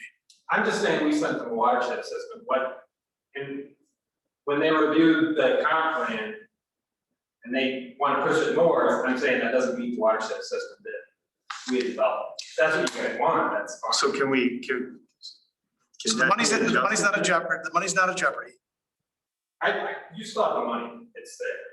You're not losing it in the next 24 months. We can probably reach out to Amy and say, if you want to put the pond north, that's fine, we can. I'm just saying, it doesn't mean. It's not even about the location of the pond right now. I find it difficult that you guys can't get in the same room and agree upon something. but what needs to be changed down below in the white water? I mean, figure out what Amy would need there to qualify for the funding and. To do what? So the lower half, if the pond's up north where they have it drawn and that's the consensus where everybody wants to have it, what needs to happen down here to qualify? Okay. Figure it out. That's all we need to do. Well, I mean, I thought that's a free south. group party, just like John says, well, we're in the room for you two and Amy in the room and say. Ultimately, it's the funding, right? The 500,000. We don't want to lose it. We're all on the same page. And it should be designed that way, right? So we don't have that in jeopardy. Well, the last I thought was that RDG is gonna update the content and show it online to the site. That's what the watershed says. Is this a conversation we need to have before they get down off of that 10,000 foot map? In our meeting this morning, tell me if I'm wrong, but it may be, Jake, you tell me if I'm wrong too, but in listening to RDG this morning when we met with them, Mayor and I met with some of the developers, there was talk about the pond being located over the top of that stream. Is that kind of where you're proposing it? That's the work we had done. Okay. And RDG is, what Brian keeps saying, he's talking about is the Corps of Engineers Committee, they're not gonna allow it. That's where I was going, because he said he did not think, based on the guidance they got from the Corps, that would be permitted. I don't know if they reached out to the guidance or if he's just going off their experience. I mean, we did similar stuff at Asbury with Cactus Creek. And incorporating wasn't an issue, especially in our experience, idols, Amy and idols and Eric, those people, is more difficult to get them to agree to it. And once the Corps knows they're involved, it's I was gonna say, I dealt with the core a lot, and as long as you lay it out in front of them and explain it. You're okay with it.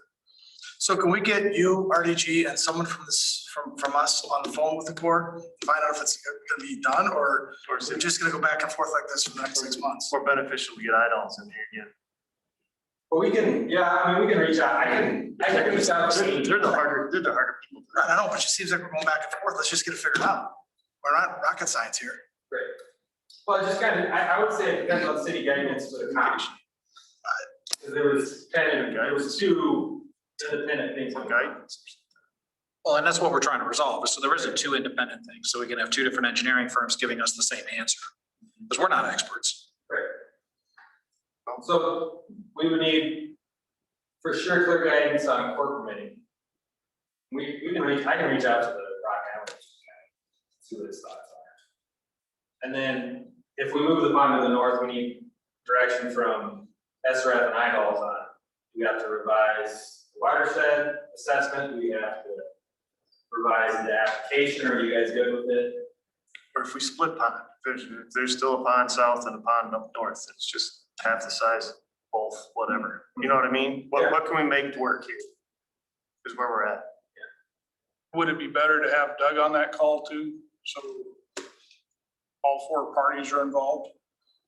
Two engineering firms, the city, being Doug. Oh, yeah. And the Corps. Well,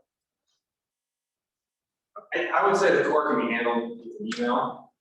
And I can talk to Amy with an email, and then we could have a conference call and say, here's what the core said. Here's an SRS said if we're moving it or if we're keeping it as is. What do we want the comment to show? Call with the core seems like it probably ought to include RDG. Yeah, I was just gonna email. Okay.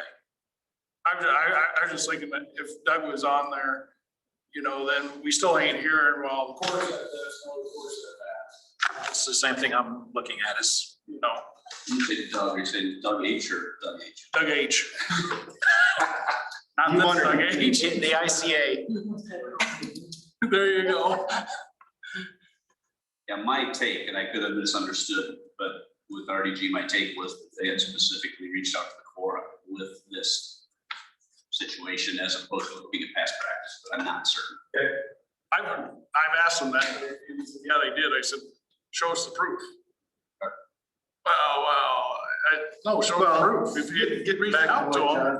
Back and forth, we just need to get through it, right? Let's work our way through it, and whoever needs to get involved, by all means, let's get this done.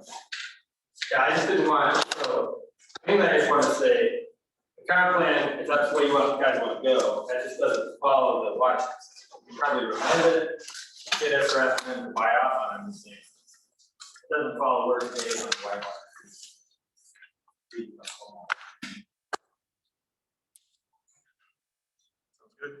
So we have an action on that, which is a follow up with the Rock Island District. And Doug H will be a part of that. And I can copy Ryan on it. Please do. I think over communication, this is one of those cases where over communication is probably good. Yeah, in the end, what I think what this group is looking for is you and Ryan to stand side by side and say, this is what we recommend to the council. Because ultimately the goal is the same, right? The 500, whatever, sitting there, we want a pond, we want to take care of the whitewater. Yeah, we want to do the right thing for the water. We know we put same end goal, just this way and that way.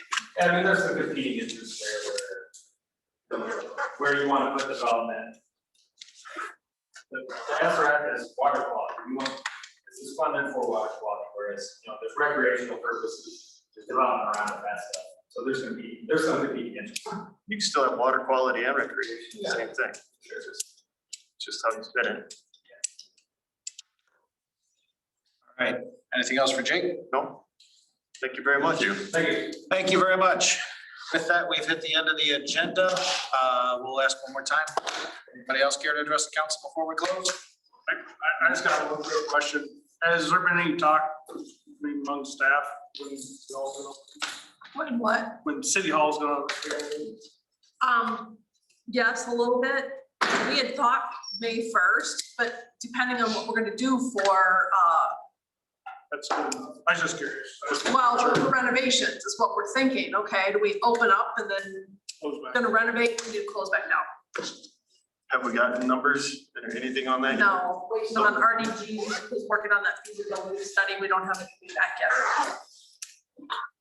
It's still working, right? Public, we getting everything And done. we are getting busier and we're, you know, letting people in and whatnot, but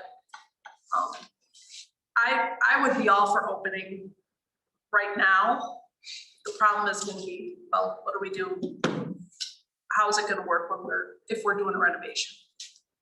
Where are we gonna do? And I guess that's up to staff as far as I'm concerned. I mean, you could maybe not even announce that you're open and just leave the door unlocked and who comes in. Doesn't matter to A me. soft opening. Yeah, there you go. I was just curious. No, it's a fair question. I think all of us are pretty comfortable opening now and more people are starting to walk in, so.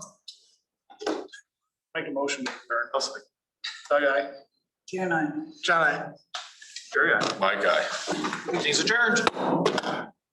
Made you think about this. I didn't. Thanks for stopping by, guys.